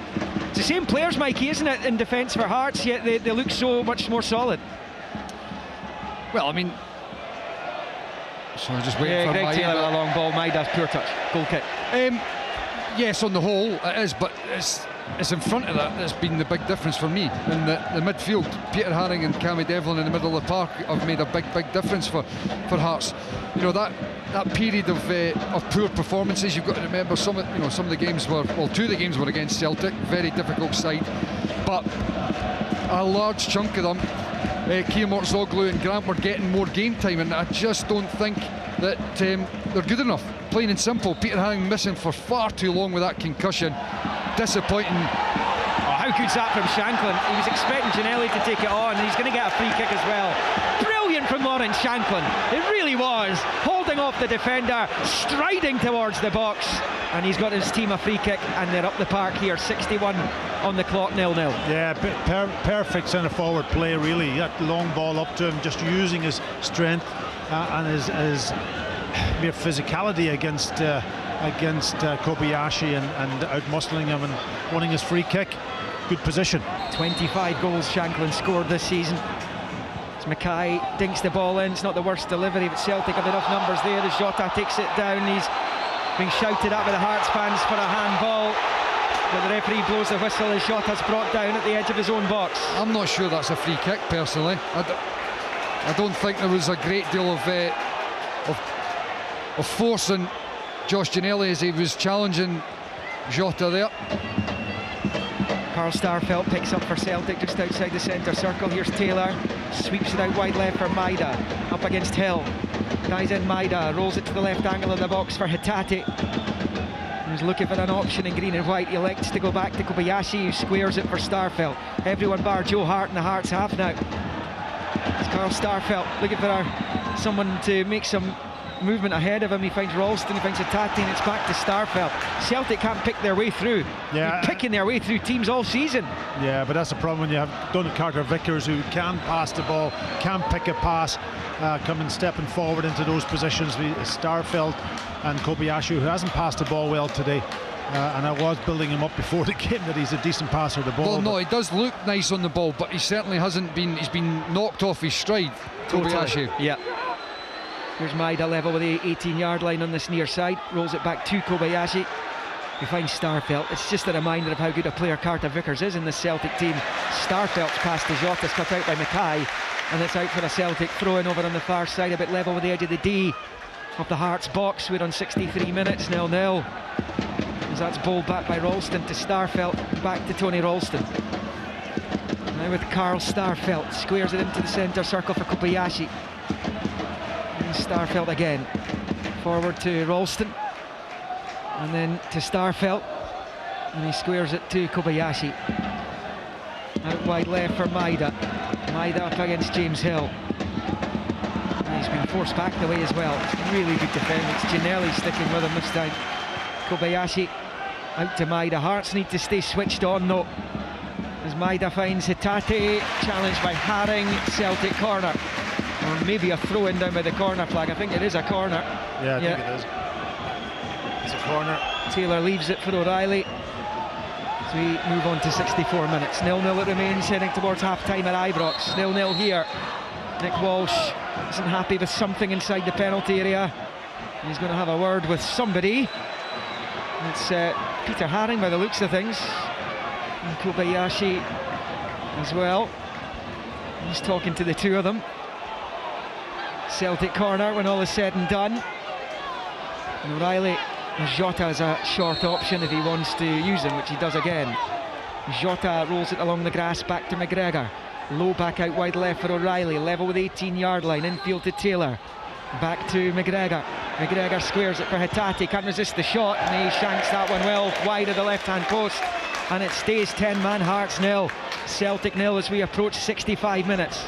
Yeah, they're forcing to take the short corner because they don't have a lot of height in there. That's the problem for, and especially if Matt O'Reilly's taking the corner, he's one of the bigger guys that probably could get inside the box, but he's taking the corner, so they only have really two targets, and one target you could argue with Starfelt. So they take it short and they run out of ideas. Long ball, Zander Clark out to this near side. Shanklin flicks on, barely missed a ball today. Ginnelli chasing, but Taylor on the slide manages to get it back to his keeper. There's been as much drama today as there was in the 4-3, except no goals. Plenty talking points though. Here's Jota on the far side. Big switch of play. Maida's chasing after it. He's onto it, but it's not a great touch. Just behind for the goal kick. 13 points the gap. As it stands in the two games, Celtic will win the league today. They won't know it at full time here. It will depend on whether Aberdeen can take something at Ibrox. If Rangers win that and Celtic don't win this one, Celtic could win it at Ibrox themselves next Saturday lunchtime. Albeit there'll be no visiting fans inside Ibrox for that one. And they have at least got 1,200 or so, maybe just more than that, in the school end over there in the far side this afternoon. And as Hitate wins the header straight to Devlin, Civic switches it into the left of the centre circle, and Mackay has got the overlapping Kingsley. More than capable of playing in a left wing back role. Stephen Kingsley out to Mackay. Mackay looking to return it to Kingsley. He's overhit the return ball though, and comes all the way through to Joe Hart. 66.5 played, 0-0. Mikey Stewart, how are you viewing this game right now? Well, I mean, understandably, Hearts are not on top of the game as much as they were in the first half, but there's still, you know, they're holding a high line. There's not too many gaps between the lines, which is what you would want and expect, and it's making it difficult for Celtic to break through them. They've just got to hope that they're going to be able to see this through. There's a long one for Hitate's onside. Kyogo's waiting in the middle. He's there. He's forced it home. Kyogo for scores. Hitate celebrates. It was his ball, and is that the goal that unlocks a title party for Celtic this afternoon? Well, it's just a ball played over the top. I just wonder, it'll be checked for offside, of course, and that man Kyogo again getting across the defender, getting across the goalkeeper near post and squeezing it in, but it's the run from Hitate and it's the pass in behind the Hearts defence that creates the opportunity for Kyogo. It will be checked, I'm sure. It is Heart of Midlothian 0, Celtic 1. The hosts will feel mightily aggrieved at this situation, but Kyogo Furahashi's 30th goal of the season might seal the title this afternoon in the capital.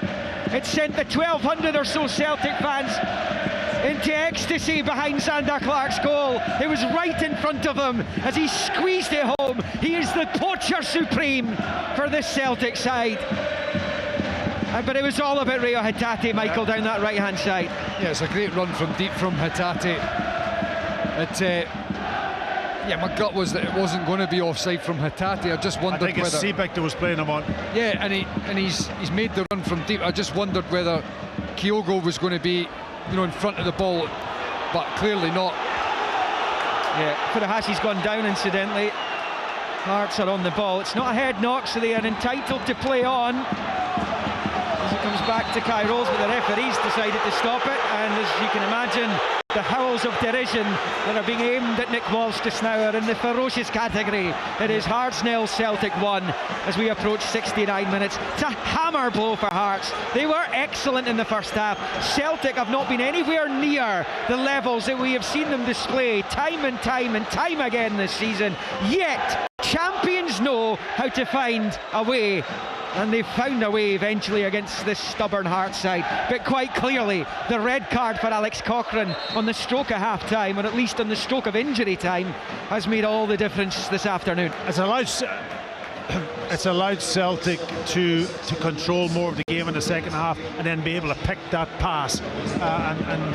And it was a wonderful run from Hatate. I just wonder what happened to Kyogo there, whether he's pulled something or he's tweaked it. Oh, he's done his bit, hasn't he? Brian McLaughlin's over there, can talk us through an enforced change for Celtic. Yeah, double substitution actually. Kyogo Furahashi is being replaced, as is Matt O'Reilly. The players coming on, Aaron Moy and Hugh O are coming on. Yeah, it looks like Furahashi actually may well have been his shoulder again, and I think he had a problem with his shoulder earlier this season as well. Anyway, he's been replaced, and the two substitutes, Moy and O, are on with Kyogo Furahashi and Matt O'Reilly coming off. It's the first Rangers game this season, Packy, from memory. I can't remember exactly that he came off quite early and with a shoulder problem. Yeah. He's obviously, I don't know whether his shoulder's gone out or anything of that nature, but obviously it must have been in when he scored that goal that he was in that position. But and I'm not surprised Matt O'Reilly's been taken off. I thought that might happen on a yellow a little bit quicker than has happened. He's been on that yellow, and he's been the one that the crowd, the Hearts fans, have been having a go at every time he's either put a tackle in or whatever, because he's on that yellow card. So O's on and Moy in the middle of the pitch. Get to Ibrox in just a moment. It's Jota for Celtic, short ball to Ralston, level with the Hearts penalty spot on the turn, down towards the corner flag, being challenged well by Peter Haring. Ralston emerges with it. He's managed to get the cross in as well. It's too close to Zander Clark. 1-0 to Celtic here, but in the final 20 minutes at Tynecastle. Half-time at Ibrox, Cerdine. Rangers 0, Aberdeen 0. And as 0-0's go, this has been good. A defensive masterclass from Aberdeen. A red wall of Don's defenders that will not be breached, and a goalkeeper in top form. 3 brilliant saves from Roos to deny Sakala, and another one to deny Tavernier on the stroke of half-time. At the other end, frankly, Duke should have had a double. Twice played in by strike partner Majowski. Twice he missed. First well saved by Robin Ricori, then he lobbed over him when it looked easier to score. Good stuff here, but no goals. There has been one here, and it came for Kyogo and Celtic, and Jota's at the edge of the box here looking for space to shoot. He's overcooked it though, runs into Devlin, and Hearts have it back as it's stabbed forward by Devlin to Shankland, who's trying to hold off McGregor. Up onto the halfway line, Shankland dinks it looking for Ginnelli. He's going to get there, right hand side of the box, nobody maroon in the middle. Devlin's arriving now, Shankland too. He's found Devlin with a low ball. He had to up leave that. Moy. He needed to leave that. Shankland was making the run just behind him. He just needed him to let the ball slide, and it would have been into Shankland's path. The problem for Hearts, I think, on the left hand side is that Barry Mackay's not offering any real running power. He's not somebody that does that at the best of times anyway, but at this stage of the game now, they need somebody else that's going to be able to carry the ball for them to get up the park, and that was a perfect example. The ball dropped to Cammy Devlin, and Barry Mackay's just wanting the ball at his feet, and really what they need is somebody that's going to run in behind. Yeah, Celtic in possession, Maida. Now it is with Hatate, who turns it out to that right hand side for Ralston, back to Reo Hatate, in field for Callum McGregor. McGregor now to Kobayashi, and out wide left. The play is completely switched over to this near side for Jota, for Kobayashi, and to Jota in field for Hatate, and back with Kobayashi. Celtic settling into a rhythm here. They have a lead to defend, scored on 67 minutes. Quite clearly a number that means so much to the Celtic supporters. It might be that Kyogo's goal, his 30th of the season, scored on 67 minutes, is what seals their 11th title in 12 seasons and their 53rd overall. It is Jota for Celtic attacking the Hearts box, left-hand side of it. Chips it in, looking for Maida, who rises, but so too does Kingsley to head it out to the far side for Mackay, who plays it off Ralston and out for a Hearts throw-in on the far side. 73.5 on the clock, 10-man Hearts 0, Celtic 1. Mikey, the gap's just 1, and Hearts know they've threatened today. They've perhaps not threatened Joe Hart as much as they would like, but they're going to have an opportunity at some point, you would imagine. Yeah, you would think so. And for me, I'm just thinking that set plays are going to be big for Hearts. They need to make sure if they've got the opportunity to get the ball in the box, they've got to be very, very clinical, and the quality of the delivery's got to be there, because inevitably they're getting forced further back the park here. Hearts change, Brian. Yeah, it's the birthday boy, Orestes Kyogo, who's coming on. He's replacing Cammy Devlin. Devlin, I believe, picked up a knock in training yesterday, and it was touch and go whether he was actually going to make the starting 11 today. However, he's lasted 74 minutes, but he is off and Kyo's on. Yeah, Tynecastle, who I think he's yet to win over the Hearts support. It's his 25th birthday today, and Hearts have a free kick for a foul by Ralston over on the far side. That'll be a free kick just about 6 or 7 yards inside the Celtic half, right in front of the main stand over there, in front of Ange Postecoglou. Heading towards the final 15 minutes here. Hearts 0, Celtic 1. And Celtic will be crowned champions again today, as it stands. Doesn't matter what happens at Ibrox, so long as Celtic win this one. Barry Mackay with the free kick though for Hearts into the Celtic box. He pumps it to the back end of it. Header from Hill, cleared by Moy. Taken down by Haring. Dink ball into the area again, which goes over the head of Hill, and then Rio Hatate goes to ground after the challenge by James Hill, just trying to hold off the big Hearts defender, and it's a goal kick to Celtic to be taken by Joe Hart. 75 on the clock. Hearts 0, Celtic 1. The Hearts fans want Celtic to get on with this. Yeah, Hatate's sorting out his footwear. Hatate, but obviously was stood on at the back and his boots come off, so he's I don't know what the rule is now, but he's got to be allowed to put his boot back on, surely. He's not getting any sympathy for this. He's tying his laces. No, it's frustration from the Hearts fans, of course, because they're a goal behind and the way the game's panned out. But yeah. Well, I'm not too sure. I mean, it's understandable, the frustration, but it comes from poor officiating. This goes back to a massive game-changing decision that the officials have made a mess of, as far as I'm concerned. There's Mackay for Tynecastle. He's got it forward to Shanklin. Janelli's on his bike to the left if he can find him. Shanklin decides to charge on himself. He'll be regretting it now, because Maida, backtracking like a buzz bomb that he is, wins it back, and now it's forward to Ohugu. First time out to Aaron Moy, wide on that right hand side, level with the Hearts 18. Moy looking for support. It arrives in the shape of his captain, and Callum McGregor's onto it now, level with the penalty spot. Mackay for company, short to Ralston, now with McGregor. McGregor squares it to Hatate.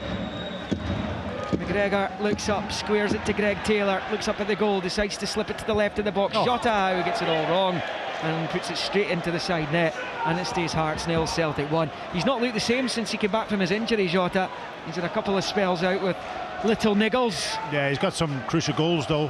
That's the difference. No, he hasn't had a great game today either, and that was a kind of sums up his game today. That sort of almost attempted pass across the 6-yard box, gets it all wrong and knocks it well by the post. 13 minutes left. Zander Clark with a long ball forward. Shanklin takes it down, holding off Taylor and Hatate. It's great play by Shanklin. It's been absolutely magnificent this season. It's back onto it from Kingsley over on that left hand side. Going to skip away from a couple of challenges, and he rolls it back to Haring.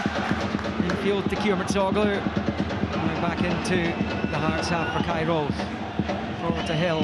You can see Stephen Naismith is honestly, he's not got any hair, but he'd be pulling it out if he did. He's demanding that they play forward. First of all, the ball went in the middle of the park and Tynecastle bounced it back, and then it went into James Hill and he did the same. They've got to take more risk with their passing. Contrast this Hearts performance today with the one here against St Mirren when they lost 2-0, the game that cost Robbie Nielsen the job. Night and day. However, they trail as they did that day. Hatate to Moy to Ralston to attack the Hearts box. A drifted ball to the left-hand side. Taylor takes it down, scoops it up, and it's headed away behind for the corner by Kingsley. Really important he did that. O's got his head in his hands. Maida was there as well. 78.5 on the clock. Hearts 0, Celtic 1. Double change for Celtic, Brian. Yeah, double change coming. It's going to be Haksabanovic and Abada, the players coming on. He'll be replacing Jota and Maida for the last 12.5 minutes or so. Well, here you go. Nick Walsh demanded that Oda went off the park at the nearest point, and the two Celtic players are walking off to the halfway line. Now, Nick Walsh can wander off as much as he wants and make it look like he's doing something. He was overly officious when Oda was walking off. Hearts, what would they be, slowing the game down for? Now, Celtic are 1-0 up, and he's done absolutely nothing about it. That's a fair point. It was just an overly officious move. Like the guy's walking off at the halfway line. I don't have a problem with it, but just let everybody do it. But it's the same as everything. It's consistency that exactly. Aaron Moy with the corner for Celtic, and it's flicked away by Rolls towards the edge of the box. Picked up Hatate, back to McGregor who shoots. His arrowed shot blocked by Rolls. Breaks Aaron Moy's way. Into the box he goes. Finds Taylor. Back to Moy, and it breaks down, and it's cleared by James Hill. Only as far as McGregor. I think Hearts are going to look to their subs again in just a moment as we approach the final 10. Still Celtic leading by just the one goal. It's Kyogo's goal, and it could be a title-winning goal as well today. Taylor down the line for Haksabanovic. He's going to attack the defence. He's found Aaron Moy on the underlap, pulls it across. There's the second! Oh, Kyogo scores! And Celtic will be champions today. Less than 10 to play now, and the Korean striker gets the touch to put it past Zander Clark, and Celtic will be crowned here in Scotland's capital this afternoon at Tynecastle Park, where it's Heart of Midlothian 0, Celtic 2. Yeah, they worked it really well down this left-hand side, and O making that run across to the near post and getting his touch on it past Zander Clark. Well worked goal from Celtic, you've got to say. Well, he's where all strikers want to be. Both goals have been pretty similar. The first for Kyogo came from the right.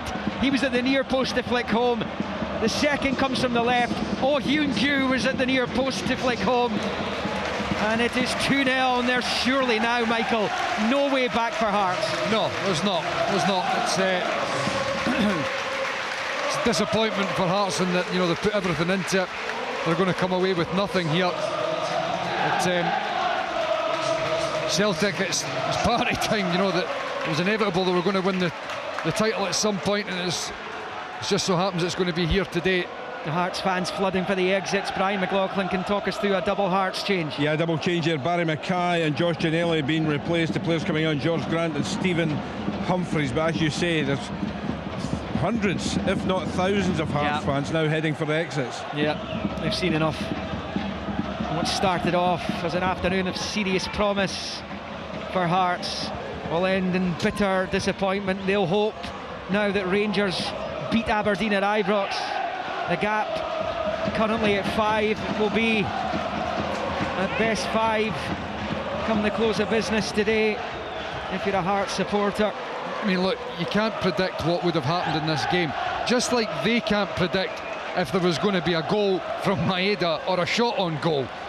But that decision unquestionably has had a huge impact on the way that Hearts were able to approach this game. And when you make big decisions like that, you need to be 100%, and that was not 100% that. Oh, Kyogo's fourth Celtic goal has surely sealed it as Celtic do some defending, and Greg Taylor gets it clear. Herring's there for Hearts, and he rolls it back to Clark. He plays it back to Peter Herring, and over. Cooked it a little bit, and it's Aaron Moy with the challenge, and out it goes for the Hearts throw-in over on the far side. No, there's no question that decision has changed the course of this game and allowed Celtic to dominate it. You've got to say the second half from a possession perspective, and then they can create their chances and get their goals, and there's no doubt about that. Hearts go to St Mirren next Saturday. St Mirren with their excellent home form. But if Hearts perform at the levels they have today, they'll fancy their chances of 3 points there, and you're getting to the point where 3 points will have to be a must for them.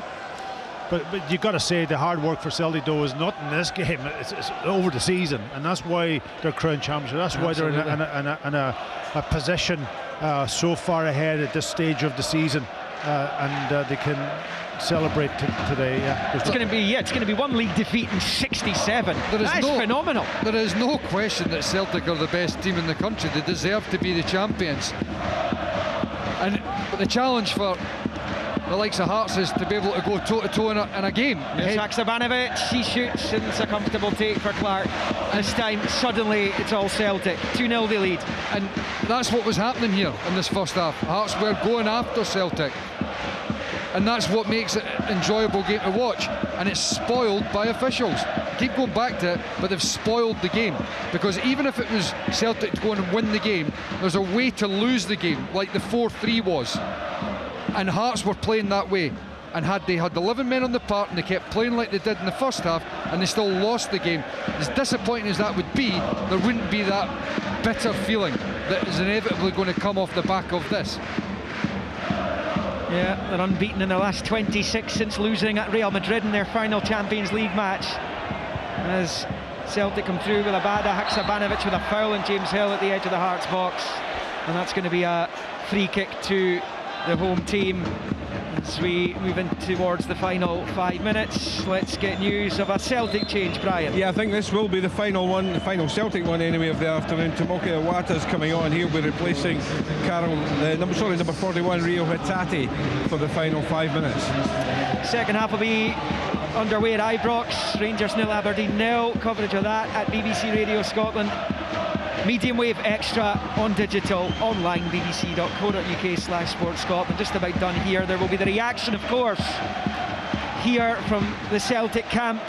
And Stephen Naismith's interview is quite clearly going to be extremely interesting when we get his take of the Alex Cochrane red card just before half-time that made a heck of a lot of difference to this match. Celtic could have gone on and won it anyway, given the kind of team that they are, but it certainly took a heck of a lot of wind out of the Hearts' sails, that's for sure, and made life so much more difficult for them.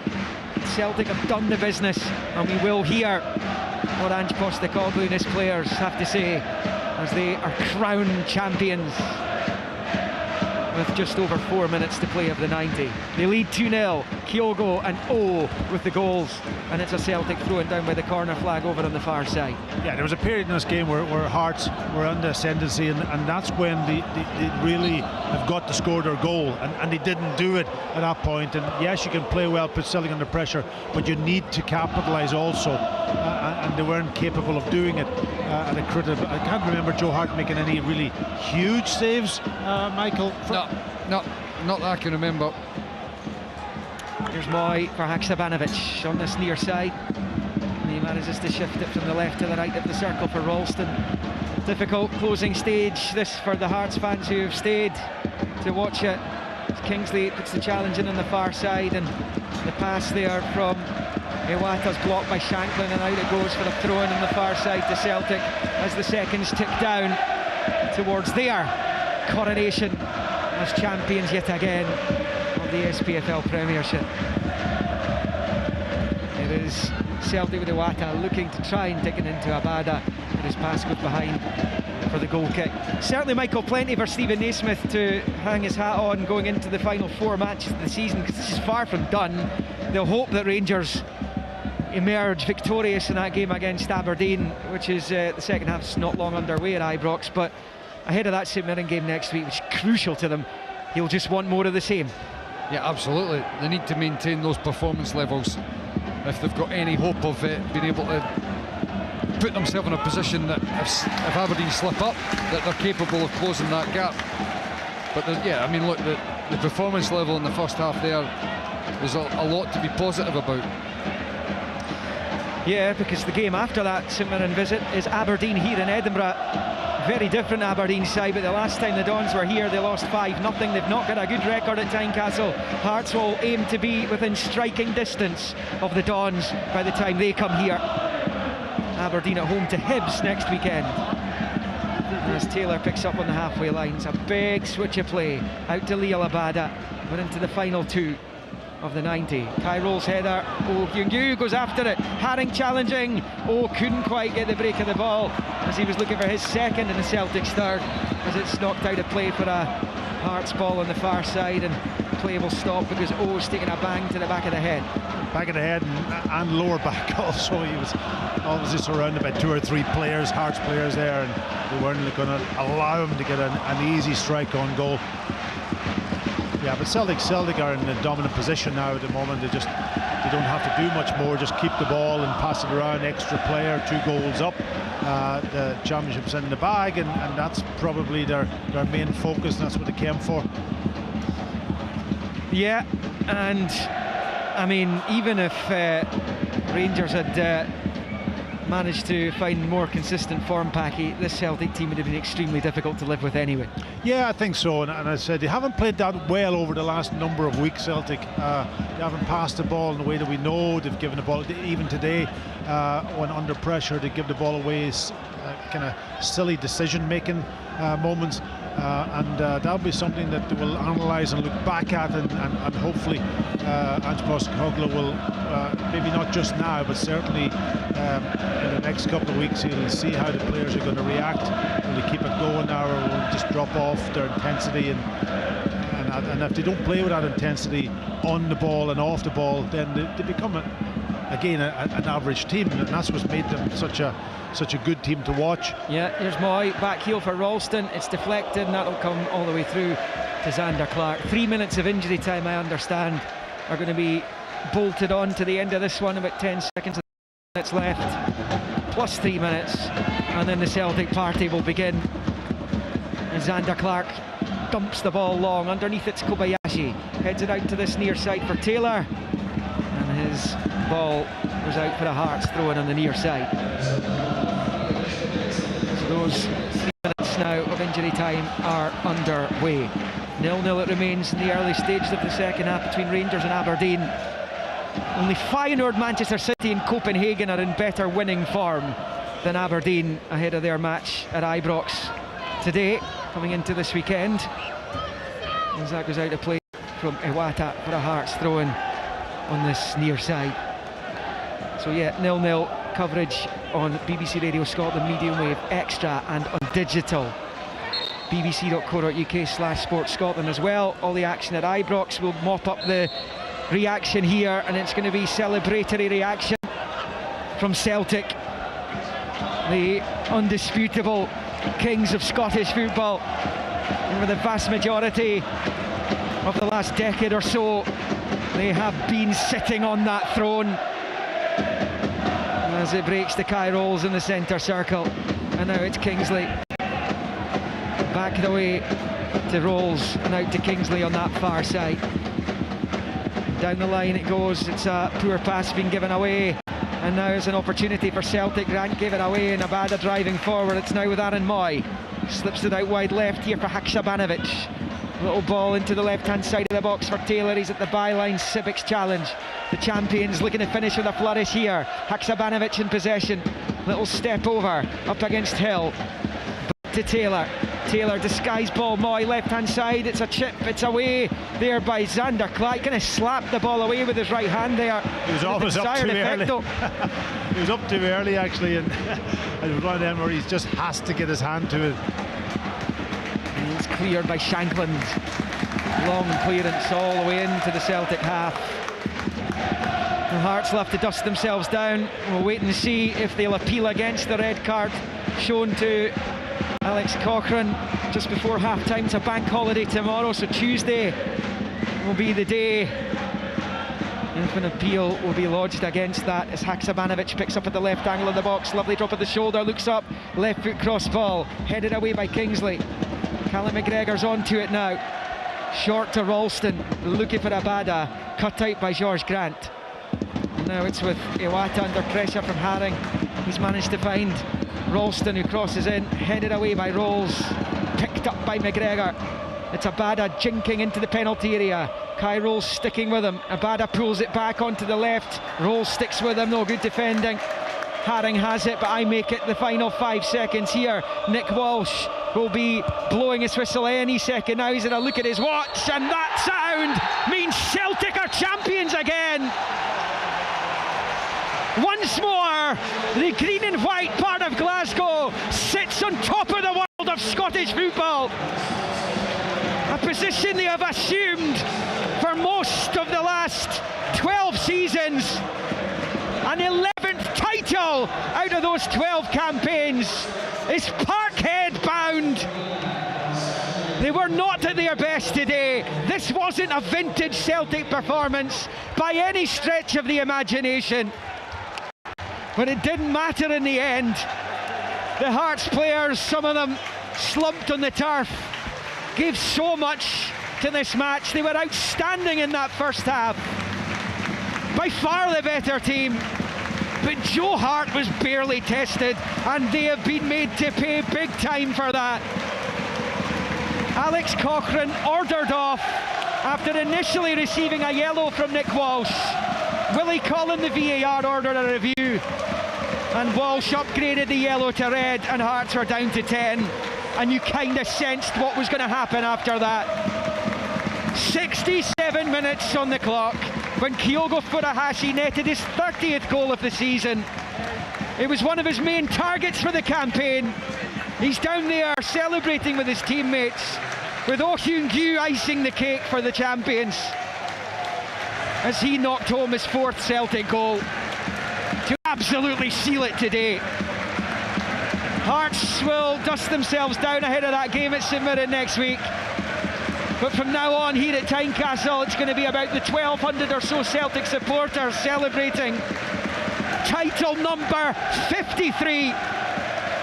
And Ange Postecoglou, who has a treble in his mind, has an opportunity now, one game against lower league opponents, to become the 5th treble-winning Celtic manager, which would have Celtic standing apart from everyone in Scottish football. It would be their 8th clean sweep and would take them above the Rangers tally.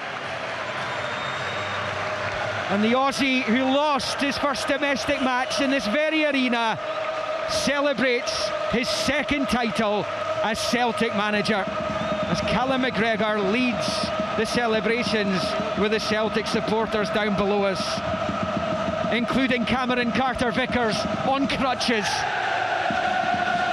Celtic champions again. It finished here in the capital. 10-man Heart of Midlothian 0, Celtic 2.